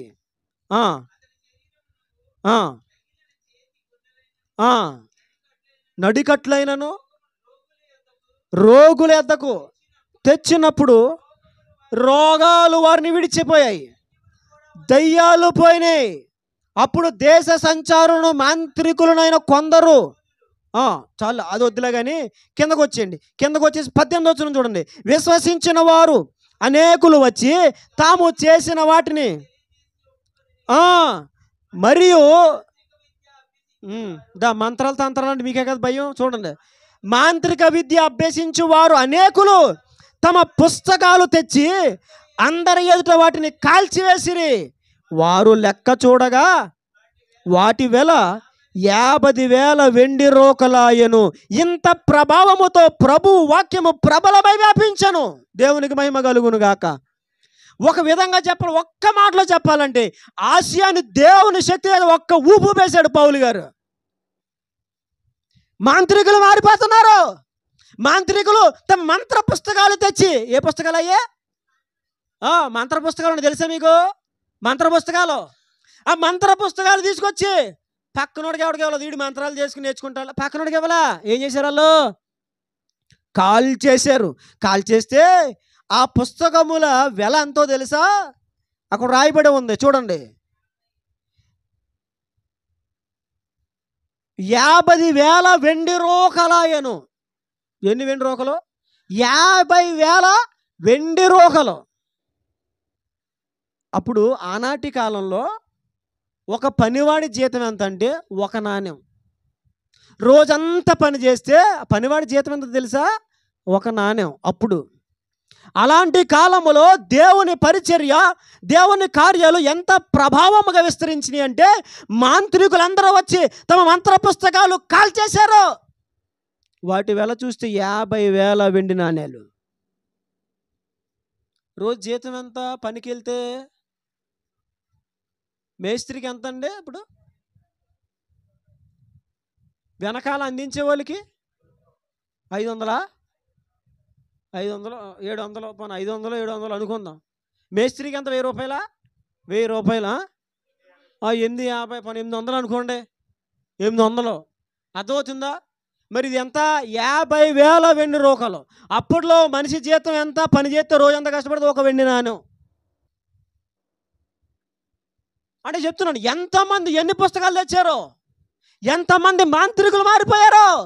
ఆ ప్రాంతం అంతా మాంత్రికులతో నిండిపోయింది. మాంత్రికులతో నిండిపోయి మంత్రాలు చేసేవాళ్ళే, తంత్రాలు చేసేవాళ్ళే.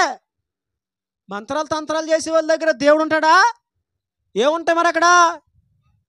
సైతాన్ గడు తిరుగుతూ ఉంటాడు అక్కడ.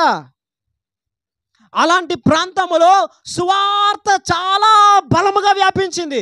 బలముగా వ్యాపిస్తే, గమనించాలి ఈ మాటలో, బలముగా వ్యాపిస్తే ఎంత బలముగా దేవుని వాక్కు వ్యాపిస్తుందో, ఎంత బలముగా నువ్వు దేవుని కోసం నిలబడతావో, ఎంత బలముగా దేవునిలో కొనసాగాలని తీర్మానం చేసుకుంటావో, ఎంత శక్తి కలిగి ముందుకెళ్ళాలని అనుకుంటావో, నీ పక్కనే ఉంటాడు ఎవడో. అది ఇంత బలముగా సువార్త ప్రకటించబడుతూ ఉంటే అప్పుడు యూదులు పౌలు గారి మీద కుట్ర చేశారు. యూదులు ఒకలే చేస్తారా? ఈ చేతబడి శిలంగలు చేసేవాళ్ళ పని ఏంటి? ఆ పని. ఎవరిని పాడు చేద్దామా, ఎవరిని దెబ్బతీద్దామా? అర్థమవుతుందా? అందుకే ఆయన అంటాడు, మాకు కలిగిన శ్రమ ఎంత భయంకరమైందంటే మృతులను లేపు దేవుని అందే తప్ప అసలు మా మీద మాకు నమ్మకాలు. బతుకుతాము అనుకుంటే దేవునిని బట్టే బ్రతుకుతాము అనే నమ్మకంతోనే బ్రతికాం. దేవునికి మహిమ కలుగును గాక. ఇంత సువార్త చాలా వేగముగా బలంగా వ్యాపిస్తున్న సమయంలో ఆ ప్రాంతంలో పగవారు పెరిగిపోయారు. అందుకే అక్కడ మాట్లాడతారు చూడండి, అపోస్తుల కార్యాలు 20వ అధ్యాయంలో చూడండి, ఆసియా గురించి మాట్లాడుతూ 18వ వచనంలో, 20వ అధ్యాయం 18వ వచనంలో, వారు తన యొద్దకు వచ్చినప్పుడు పెద్దలను పిలిచాడు ఆయన. పెద్దలు ఆయన యొద్దకు వస్తే వాళ్ళతో మాట్లాడుతూ చెప్తున్నాడు ఆయన, నేను ఆసియాలో కాలు పెట్టిన దినము నుండి ఎల్లకాలం మీ మధ్య ఎలాగో నడుచుకుంటునో ఎరుగుదురు. ఇక్కడ చూడండి ఏమన్నాడు ఆయన, యూదుల కుట్రల వలన నాకు శోధనలు సంభవించినను. ఏం సంభవించినాయి పౌలు గారికి? శోధన మనకే కాదు, ఎవరికుంది? యూదుల కుట్రల వలన నాకు శోధనలు సంభవించినను. ఏమండి, ప్రతిరోజు టార్గెట్ చేశారండి పౌలు గారిని చంపడానికి. ఎవ్రీడే ప్రతిరోజు టార్గెట్ చేశారు. పౌలు గారికి ఏమైనా సెక్యూరిటీయా? సెక్యూరిటీ ఏమి లేదా? ఇప్పుడు పాస్టర్ గారు స్టేజ్ మీదకి వస్తే 4-5 నల్లబట్టలు వేసుకుని ఆ బాయిలర్ కోడ్లాగా చేతులు వేసుకొని అది ఇలాగ అన్నాడంటే పరమని తిరుగుతుంది. అది ఇలా నుంచొని చుట్టూ, ఎవరు చుట్టూ? మొన్న ఒక ఆయన చెప్పాడు, భయపడకని వాక్యం చెప్తాడు ఆడే, వాళ్ళ చుట్టూ 4 నెట్టుకుంటాడు ఆడే అని చెప్పాడు ఆయన. వాక్యం మంచిగా చెప్పాడు ఆయన. స్టేజ్ ఎక్కి ఏమని చెప్తాడంటే ఈయన, భయపడక అంటాడంటే, ఈయన చుట్టూ ఎవరు ఉంటారు? మరి నీకు భయం లేకుండా సెక్యూరిటీ ఎందుకు? నీకు అవసరమా సెక్యూరిటీ? సెక్యూరిటీ పెట్టుకుని అంటే ఏంటి? భయం ఉంది కాబట్టి. పౌలు గారికి ఏమైనా సెక్యూరిటీయా? ఏమీ లేదు. ఆయన చేసిన సువార్త మనలాంటి నామకార్థమైన సువార్త లేదు, చాలా శక్తివంతమైన సువార్త, అపవాది దుర్గములను కదిలించగలిగిన సువార్త, అపవాది స్థావరాలను కూడా కోల్చగలిగినటువంటి సువార్త. అపవాది పట్టణాలు విడిచిపెట్టి పారిపోయేవాడు. పౌలు గారు అడుగు పెడితే వాడికి దడొచ్చేసేదే. అలా సువార్త వ్యాపిస్తూ ఉంటే, అంత బలముగా దేవుడు వాడుకుంటా ఉంటే, అపవాది ఏం చేస్తాడు? పక్కనే ఉంటాడు. ఎప్పుడు కొడతావరైనా, ఎప్పుడు లాగుదావరైనా. అందుకే ఇక్కడ ఆయన అంటాడు, ఇదిగో యూదుల కుట్రల వలన నాకు శోధనలు సంభవించిన, కన్నీళ్లు విడుచుచు పూర్ణమైన వినయ భావముతో నేను ఎలాగో నా ప్రభువును సేవించి ఉంటేనో మీకు తెలుసు కదా. ఇలాంటి శోధన పరిస్థితుల్లో యూదుల కుట్ర వల్ల నాకు భయంకరమైన శోధనలు కలిగితే, ఆ సమయంలో కూడా కన్నీళ్లు కార్చి పూర్ణమైన వినయ భావంతో దేవుని విడిచిపెట్టకుండా ఎంత స్థిరముగా దేవుని ఆధారం చేసుకుని బ్రతికాను, ప్రభుని ఎలా సేవించానో, మనసులో ఏ పరపు లేకుండా, మనసులో ఏ దిగులు లేకుండా, మనసులో ఏ వణుకు లేకుండా, ఏ బెదురు లేకుండా దేవుణ్ణి ఎంత తీక్షణంగా చూచానో. ఆయనలో ఎంత మమేకమయంతో నడిచానో మీకు తెలీదా? సంఘానికి వ్రాస్తూ మాట్లాడుతున్నాడు ఆయన. ఎంత భయంకరమైనటువంటి శోధన. ఈ శోధనలో పౌలు గారు ఏం చేశారు? 2 కొరింథీయులకు రాసిన పత్రిక మళ్ళా చదవండి అన్నమాట. కింద చదివే అమ్మా, కింద చదివే. చూడండి, మరియు 9వ వచనం, 2 కొరింథీ 1వ అధ్యాయం 9వ వచనం. మరియు మృతులను లేపు దేవుని యందే గాని మా యందే మేము నమ్మిక ఉంచకున్నట్లు మా మట్టుకు మాకు కలిగి ఉండెను. మృతులను లేపు దేవుని యందే. అసలు మనం చచ్చిపోవాలి. చావు మా ముందు ఉంది, మరణము మా ముందు పడగ విప్పి నాట్యం చేస్తూ ఉంది, మరణము విలయతాండమాడుతూ ఉంది. మేము చచ్చిపోవాలి అసలు. కానీ మృతులను లేపు దేవుని యందే మా విశ్వాసం. దేవునికి మహిమ కలుగును గాక. ఎవరి యందు మన విశ్వాసం? నీలో ఎంత ధైర్యం ఉన్నదో తెలుసా? చచ్చినా లేపుతాడు దేవుడు. నమ్ముతున్నావా మాట? నువ్వు నమ్ముతున్నావా? ఏం చేస్తాడు దేవుడు? ఎంత శక్తి కలిగిన దేవుడో తెలుసుకోవాలి ఈరోజు నువ్వు. వారి నమ్మిక ఏంటో తెలుసా? తమ దేవుడిని యెహోవాను బట్టి. వారి ధైర్యం ఏంటో తెలుసా? తమ దేవుడిని యెహోవాను బట్టి. మృతులను లేపు దేవుని యందే. ఇక పౌలు గారు మనం చచ్చిపోతాం, కానీ మన ధైర్యం ఏంటంటే చచ్చినా లేపుతాడు ఆయన. అదే ఆయన ధైర్యం.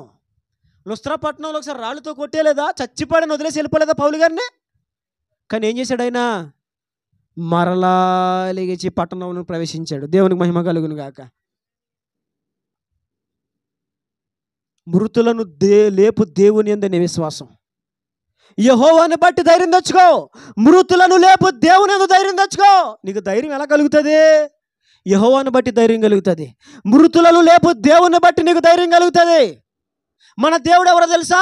మృతులను కూడా లేపగలిగిన దేవుడు. మరణమును కూడా మార్చి జీవమును ప్రసాదించే దేవుడు. ఎండిన ఎముకలను సజీవ సైన్యంగా మార్చగలిగిన దేవుడు మన దేవుడు. మన దేవుడు మామూలుడు కాదు. కనుక ఇశ్రాయేలీయులు ఐగుప్తు ఆ పులిమేరలు దాటుతున్నప్పుడు భయపడినట్లుగా, ఇప్పుడు కనాను సరిహద్దులకు వచ్చేసిన తర్వాత కూడా భయపడుతున్నట్లుగా మనము భయపడకూడదు. మనము మన దేవుడిని యెహోవాని బట్టి ధైర్యము తెచ్చుకోవాలి. మనము మృతులను లేపు దేవుని యందు మనము ధైర్యము తెచ్చుకోవాలి. అర్థమవుతుందా? ఇంకొక మాట నేను జ్ఞాపకం చేస్తాను. మత్తయి సువార్త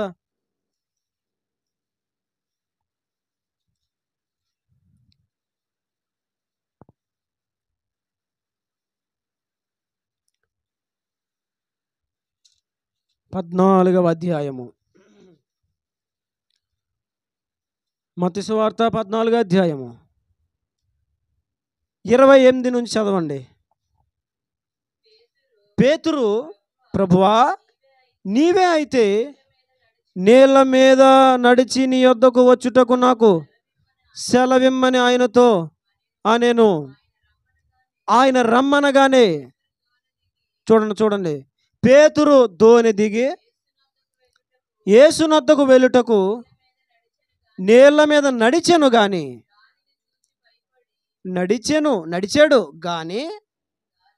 ఏం చూసి భయపడ్డాడు? గాలిని చూచి భయపడి మునిగిపోసాగి ప్రభా నన్ను రక్షింపమని. దేవుడు 4వ జామున ఆయన నీళ్ళ మీద నడుచుకుంటూ వెళ్తున్నాడు. ఆ జామున శిష్యులందరూ పడవలు వెళ్తున్నారు. మొట్టమొదటిగా దేవుని చూసి వీళ్ళు అనుకున్నారు, చీకట్లో కనబడేసరికి ఏమనుకున్నారంటే, ఏమనుకున్నారు చెప్పండి? పోతాం దయ్యం. మనోళ్ళు అనుకుంటారు కదా, కొబ్బరి చెట్టు కొమ్మ పడితే చాలు దయ్యం అంటారు. కొంతమంది విచిత్రం ఏంటో తెలుసా? ఓసారి మేము ఆడుకుంటా ఉంటే మా పిల్లలందరూ భయపడిపోయారు. ఆడుకున్న భయపడుతున్నారు. నేను ఏటి భయపడుతున్నాను చూసేసరికి ఏమీ లేదు. గాలి ఇలా వచ్చింది, అటు వచ్చింది, 2 వైపులు వచ్చింది. సో అక్కడ సుడి ఏర్పడింది. ఏం ఏర్పడింది? గాలి సుడి. చూసారా? రోడ్ల సెంటర్లో సుడులు తిరుగుతూ ఉంటాయి. ఆ సుడి తిరగగానే వీళ్ళందరూ అమ్మ దయ్యం వచ్చేసింది, దయ్యం వచ్చేసింది, తిరిగేస్తుంది. సుడి తిరిగి ఏం తిరిగేస్తుందంట? దయ్యం తిరిగేస్తుందంట. అర్థమవుతుందండి? వీళ్ళు అలాగే రాత్రి జాముల్లో దేవుడు వస్తూ ఉంటే వీళ్ళ అమ్మ పోతాం అని భయపడిపోతూ ఉంటే అప్పుడు ప్రభు అన్నారు, భయపడకుడి నేనే. ఏమన్నాడు ఆయన? భయపడక నేనే. అప్పుడు పేతురు అన్నాడు, నీవే అయితే నేను కూడా నీళ్ళ మీద నడిచినట్లుగా ఆజ్ఞాపించు. ప్రభు అన్నారు, నేనే, నడు, దిగు. ఇప్పుడు పేతురు దిగి నడుస్తున్నాడు. ఏం చేస్తున్నాడు? నీవు ఇప్పుడు దేవునితో నడుస్తున్నప్పుడు దేవుని దగ్గరికి వెళ్ళాలని నడుస్తున్నప్పుడు నువ్వు ఎవరిని చూడాలా? దిగావు, నీళ్ళ మీద నడుస్తున్నావు. నడిచేవాడు నువ్వేం చేయాలా? ప్రభువానికి స్తోత్రం నాయన, ఆరాధన స్తుతి ఆరాధన అని చూసుకుంటా ఇటు వెళ్ళిపోవాలి. ఏం చేయాలి? అవునా? ఇప్పుడు పరుగు పందెం పెట్టినప్పుడు ఏం చేయాలి? గురి యొద్దకు, అవునా బాబు, అది ఎండింగ్ స్పాట్. అక్కడ రెడీ 1 2 3 స్టార్ట్ అనగానే ఏం చేయాలా? 1 2 3 స్టార్ట్ అనగానే అప్పుడు అందరికి అభినందనలు చేసుకుంటా హాయ్ అని అనుకుంటూ వెళ్ళావు అనుకో, ఇంకేమైనా ఉంటుందా అక్కడ? నీకు ఉంటుందా? ఈ లోపల ఎవడో కేకలేస్తూ ఉంటాడు వెనకాల నుంచి, అవునా? పరిగెట్టినప్పుడు ఏం చేస్తారా? ఓసారి పరుగు పందెం పెట్టారు మా స్కూల్లో. అసలు వాస్తవానికి నేను స్పీడ్గా పరిగెట్టలేను. ఇప్పటికే మనకు చిన్నప్పుడు స్పీడ్గా పరిగెట్టడం రాదండి. మా ఫ్రెండ్స్ భలే పరిగెట్టేవారు, తేలిగ్గానే పరిగెట్టలేకపోండి. ఆ రోజు ఎందుకో తెలియదు కానీ, బయలక్కో ఏంటో తెలియదు కానీ, తిరిగి వచ్చేటప్పుడు నేనే ముందు వచ్చేస్తున్నా. అందరూ మా ఫ్రెండ్స్ అందరూ మనోహర్ అంటూ ఉంటే నాకేం కూపు వచ్చేసి చూసుకో ఇంకా మాట్లాడటం ఉంటే ఏమొచ్చింది? చెక్తో వచ్చేస్తుంది. అదే ఎవడైనా నువ్వు ఓడిపోయారా, అరే పడిపోయారా, అరే అన్నారు అనుకో, అంటారు. అన్నప్పుడు నువ్వేం చేయాలా? ఆగిపోతానులే, ఓడిపోతాను అనుకోవాలా? అసలు ఆ మాటలు పట్టించుకోవచ్చా? ఇప్పుడు పరుగు పందెంలో పక్కనున్న జనాల్లో ఒకడేమో నువ్వు ఫస్ట్ వచ్చేస్తా ఉంటాడు, ఇంకోటి ఈడా ఓడిపోయాడు, రెడ్ షర్ట్ ఓడిపోయాడు అంటే నేను ఓడిపోయానులే చెప్పేసారు, అలా ఆగిపోతావు నువ్వు. మరి ఏం చేస్తావు? ఏం చేయాలా? మళ్ళీ మన వాళ్ళు పాట పాడతారు ఏమని? గురి యొద్దకే పరుగెడుచుంటిని క్రీస్తుని పిలుపుతో, అయ్య బాబోయ్, బహుమానము పొందు రీతిని అలయక వెనుదిరుగక. నీవు గురి యొద్దకు పరిగెడుతున్నప్పుడు నువ్వు గురి వైపే చూడాలి. నడువు నేనే అని దేవుడు నీళ్ళ మీద నడవడానికి ఆజ్ఞాపిస్తే పేతురు నడుచుకుంటూ వెళ్ళిపోవాలి దేవుడు చేస్తూ. ఈ లోపు అని వచ్చింది. ఏంటది? గాలి.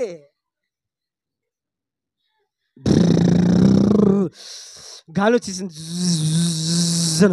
గాలి ఎలా వస్తుందండి? గాలి ఎలా వస్తుందండి? అంటుంది. తుఫాన్లు వచ్చినప్పుడు అలాగ అంటుందంట. మా అమ్మగారు చెప్పేవారు మా చిన్నప్పుడు వచ్చిందంట తుఫాను. అది వచ్చినప్పుడు అంట గాలి అంటుందంట, అంటుందంట. నిజమండి, అర్థమవుతుందా? ఇప్పుడు ఆ టైంలో గాలి రప్పించింది ఎవడో?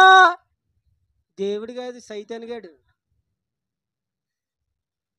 వెనకాల పుల్లట్టుకుని పొడిచేది ఎవడో? సైతాన్ గాడే. గడిబిడి చేసేది ఎవడో? సైతాన్ గాడే. వెనకలాగేది ఎవడో? ఆడే. నిరాశపరిచేది ఎవడో? సైతాన్ గాడే. శ్రమల్లోకి నేను నెట్టాలని చూసేది ఎవడో? అపవాదే. ఇప్పుడు గాలి వచ్చినప్పుడు ఏం చేయాలి? మరి ఎక్కువగా పాడుకుంటా ఆరాధన స్తుతి ఆరాధన అని వెళ్ళిపోవాలి, అవునా కదా? అంతేగాని గాలి కానీ ఆరాధన ఆరాధన ఆరాధన, ఇదేం ఆరాధన? ఇదేం ఆరాధన? రెచ్చిపోవాలి నువ్వు దేవునిలో, దేవునికి మహిమ కలుగును గాక. మన వాడికి భాషలో చెప్తున్నా, అర్థమవుతుందా? శోధన వచ్చిందా? పెట్టు మంట గట్టిగా పెట్టావు, ఏయ్ మోకాళ్ళే ఉపాసం ప్రార్థన చేయి, ఎగిరిపోద్ది వేసున్నాములో. ఈయన గాలి శబ్దం వస్తూ ఉంటే గాలి శబ్దం వినేసి ఇవన్న గాలి అక్కడ రాయబడింది చూడండి, చదవండి. అక్కడ ఏం రాయబడింది? 30వ వచనంలో గాలిని చూచి భయపడి. అసలు నిన్ను గాలి ఎవడు చూడమన్నాడు? నాకు అర్థం కాదా? నువ్వు ఎక్కడికి వెళ్తున్నావు? దేవుని దగ్గరికి వెళ్తున్నావు. నిన్ను రమ్మన్నది ఎవరో? దేవుడు. నీవు కూడా నీళ్ళ మీద నడుచున్నట్లుగా ఆజ్ఞాపించింది ఎవరో? దేవుడు. అప్పుడు ఎవరు చూడాలి? నిన్ను గాలిలో ఎవరు చూడమన్నాడు? గాలి రూపంలో వస్తాడు, కుక్క రూపంలో వస్తాడు, నక్కు రూపంలో వస్తాడు, పక్కింటి ఆంటీలాగా వస్తాడు, అంకుల్లా వస్తాడు, ఎలాగైనా వస్తాడు, ఎలాగైనా వస్తాడు. మీ ఫ్రెండ్ లాగానే వస్తాడు మీ దగ్గరికి. వచ్చి మంచిగా మాట అన్నట్టు ఏదోటి పుల్ల మాటేసి వెళ్తాడు. నువ్వు వెన్న ఏం చేస్తావు? నువ్వు ఆ మాట ఆ గాలి చూస్తావు, కానీ దేవుని చూడవు. ఏం చూడు? తిట్టారా? దేవుని చూడు. నిందేశారా? దేవుని చూడు. అపవాది శోధిస్తున్నాడా? దేవుని చూడు. భయపెడుతున్నాడా? దేవుని చూడు. ప్రతి విషయంలో దేవుని వైపు చూస్తూ ముందుకెళ్ళు. దేవునికి మహిమ కలుగును గాక. నీ భయముల్లో యెహోవాని బట్టి ధైర్యం తెచ్చుకో. నీ భయముల్లో మృతులను సహితము లేపగలిగిన దేవుణ్ణి బట్టి ధైర్యం తెచ్చుకో. నీ భయముల్లో దేవుణ్ణి చూసి ధైర్యం తెచ్చుకో. దేవునికి మహిమ కలుగును గాక. దేవునికి మహిమ కలుగును గాక. ఇశ్రాయేలు అలా దేవుని చూడకే భయపడిపోయి అంతకాలము నడిచి చివరికి కనాను వారు చేరలేకపోయారు. నేను చెప్తున్నాను, గమనించండి ప్రియ దేవుని బిడ్డలారా. మనందరినీ కనాను చేర్చాలి అన్నదే దేవుని ఉద్దేశం. మనందరిని ఆశీర్వాదకరంగా ఉంచాలి అనేది దేవుని ఉద్దేశం, దేవుని ఆలోచన. ఇంతకాలము దేవుడు నడిపించింది, ఇన్ని కార్యాలు చేసింది దేనికో తెలుసా? నిన్ను నిత్యత్వంలో నిలబెట్టాలని, నిన్ను ఆయన సింహాసనమునకు చేర్చుకోవాలని. దేనికో భయపడి వెనుదిరగకు. దేవుడిని యెహోవాను బట్టి ధైర్యం తెచ్చుకో. మృతులను సహితము లేపే దేవుని బట్టి ధైర్యం తెచ్చుకో. దేవుడిని చూస్తూ ధైర్యము తెచ్చుకో. భయపడకు. ఇశ్రాయేలులో ఉన్న చిన్న పొరపాటు భయపడిపోవడం. అందుకే ఒక చోట ప్రభు మాట్లాడతారు చూడండి. ఒక రెఫరెన్స్ నేను మీకు చూపిస్తాను.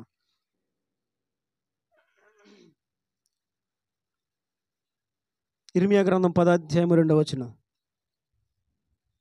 ఇర్మియా గ్రంథము 10వ అధ్యాయము 2వ వచనం. అన్యజనుల ఆచారములను అభ్యసింపకుడి. చూడండి, అన్యజనుల ఆచారములు అభ్యసింపకుడి. ఆకాశమందు అగుపడు చిహ్నములకు జనములు భయపడుదురు, అయితే మీరు వాటికి భయపడకుడే. జనముల ఆచారములు వ్యర్థములు. అడవిలోనొకడు చెట్టు నరుకున్నట్లు అది నరకబడును.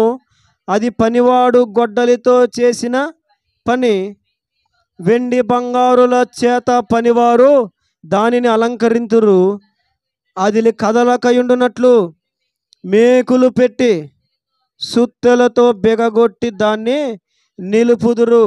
అవి తాడి చెట్టు వలె తిన్నగా ఉన్నవి, పలుకవు, నడువనేరవు గనుక వాటిని మోయవలసి వచ్చెను. వాటికి భయపడకుడే. అవి హాని చేయ నేరవు, మేలు చేయుట వాటి వలన కాదు. దేవుడు ఏమని చెప్పాడు ముందే వాళ్ళకి? ప్రయాణములను ఒరే అన్యజనుల ఆచారాలకు మీరు భయపడకండి. కానీ ఇశ్రాయేలీలు ప్రతిదానికి భయపడిపోయేవారు. శత్రువు అంటే భయం, మంత్ర ప్రయోగాలంటే భయం, చేతబడంటే భయం, చిల్లంగి అంటే భయం, దెయ్యం అంటే భయం. ఈరోజున ఏ భయం నీకు? ఏ భయం ఉంది చెప్పాలి? ఏ భయం ఈ రోజున? చూస్తే పులిలా కనబడుతున్నావు, చూస్తేనేమో చాలా డిగ్నిఫైడ్గా కనబడుతున్నావు. చిల్లంగి అనేసరికి భయం వచ్చేస్తుంది. పక్కన ఎవరైనా చచ్చిపోయారంటే అమ్మో తిరిగేస్తున్నాడు అంటే ఎవడు తిరిగేస్తాడు? కరెక్ట్ కొట్టి తిరిగితే వెళ్ళు మధ్యరాత్రులు బయటికి వెళ్ళి కరెక్ట్గా బయటికి వెళ్ళి ఎవడు తిరిగేస్తాడు? ఎవడు తిరిగేస్తాడండి? ఆడు ఇంట్లోనే తిరిగేస్తున్నాడంట, వచ్చేసాడంట, అలా ఆవిడని ఏమే అన్నాడంట, ఏమీ లేదు గీమీ లేదు. ఒకవేళ అంటే సైతన్ గారు అంటాడు అలాగా. అర్థమవుతుందా? బాగా గుర్తుపెట్టుకోండి.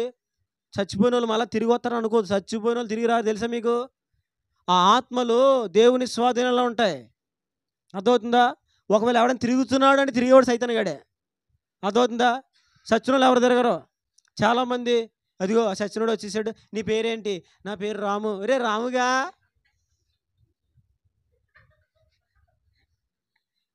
రాము కూడా ఆళ్ళలోకి వచ్చేసాడు. వాళ్ళకి వచ్చాడు, రాముగాడు అందులోకి వచ్చాడు, వెంకన్నగాడు వచ్చేసాడు అందులోకి, వాళ్ళకి వెంకన్నగాడు వచ్చాడు.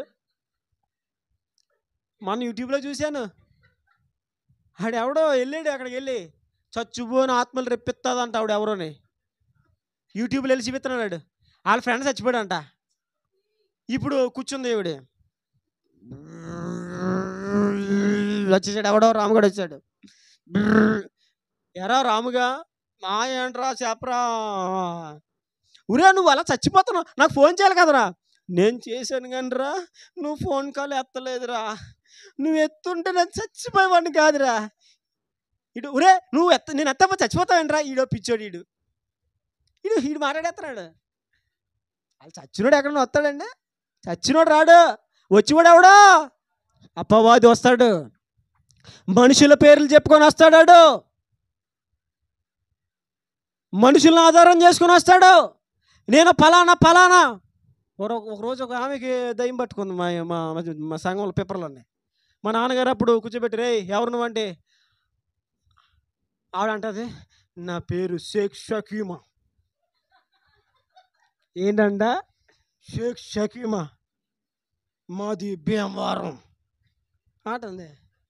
ఉచిదే ఆ పేరునా వస్తాడు. ఆ పేర్లు చాలామంది అమ్మో వచ్చేసాడు, రాముగడు వచ్చాడంట, రాముగడు ఆత్మ వాళ్ళకి వచ్చిందంట, రాముగడు ఆత్మగా దయ్యం వచ్చేసింది అందులోకి వాళ్ళు. అది గమనించండి, చాలామంది వచ్చారు చచ్చినోడు రాడు, చచ్చాడా అంతే. ఒక మనిషి మరణించాడా మరలా తిరిగి రాడు, అతని ఆత్మ అతని స్వాధీనంలో ఉండదు. అయితే పరదైసు లేదో పాతాళం, కనురెప్ప పాటును అంతే, ఇంకేమైనా ఫినిష్ ఎక్కడదో. ఇది గుర్తుపెట్టుకోండి, భయపడ్డం మానేయండి. ఆడొచ్చేసాడు, ఈడు తిరిగేస్తున్నాడు, ఆడు తిరిగేస్తున్నాడు, ఎవడో తిరగడో. తిరిగివాడు భూమి అంతా సంచరించేది ఆడే. అందుకే మనకు తెలియడం కోసమే దేవుడు ఒకరోజు యోబు గ్రంథంలో ఏమన్నాడు, నువ్వు ఎక్కడి నుంచి వచ్చావని అడిగాడు దేవుడు. ఎక్కడి నుంచి వచ్చాడు దేవుడికి తెలీదా?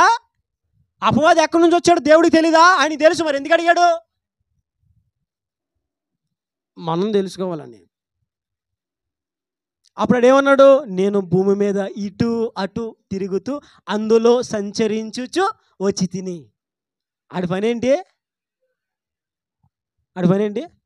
రాత్రులు కుక్కలు చూడండి, రేయమని సెంటర్కి వెళ్ళిపోతాయి, ఇలా చూస్తాయి, మళ్ళీ ఇలా వచ్చి అలా పడుకుంది, మళ్ళీ రేయమని అమ్మలకి వెళ్ళిపోతాయి.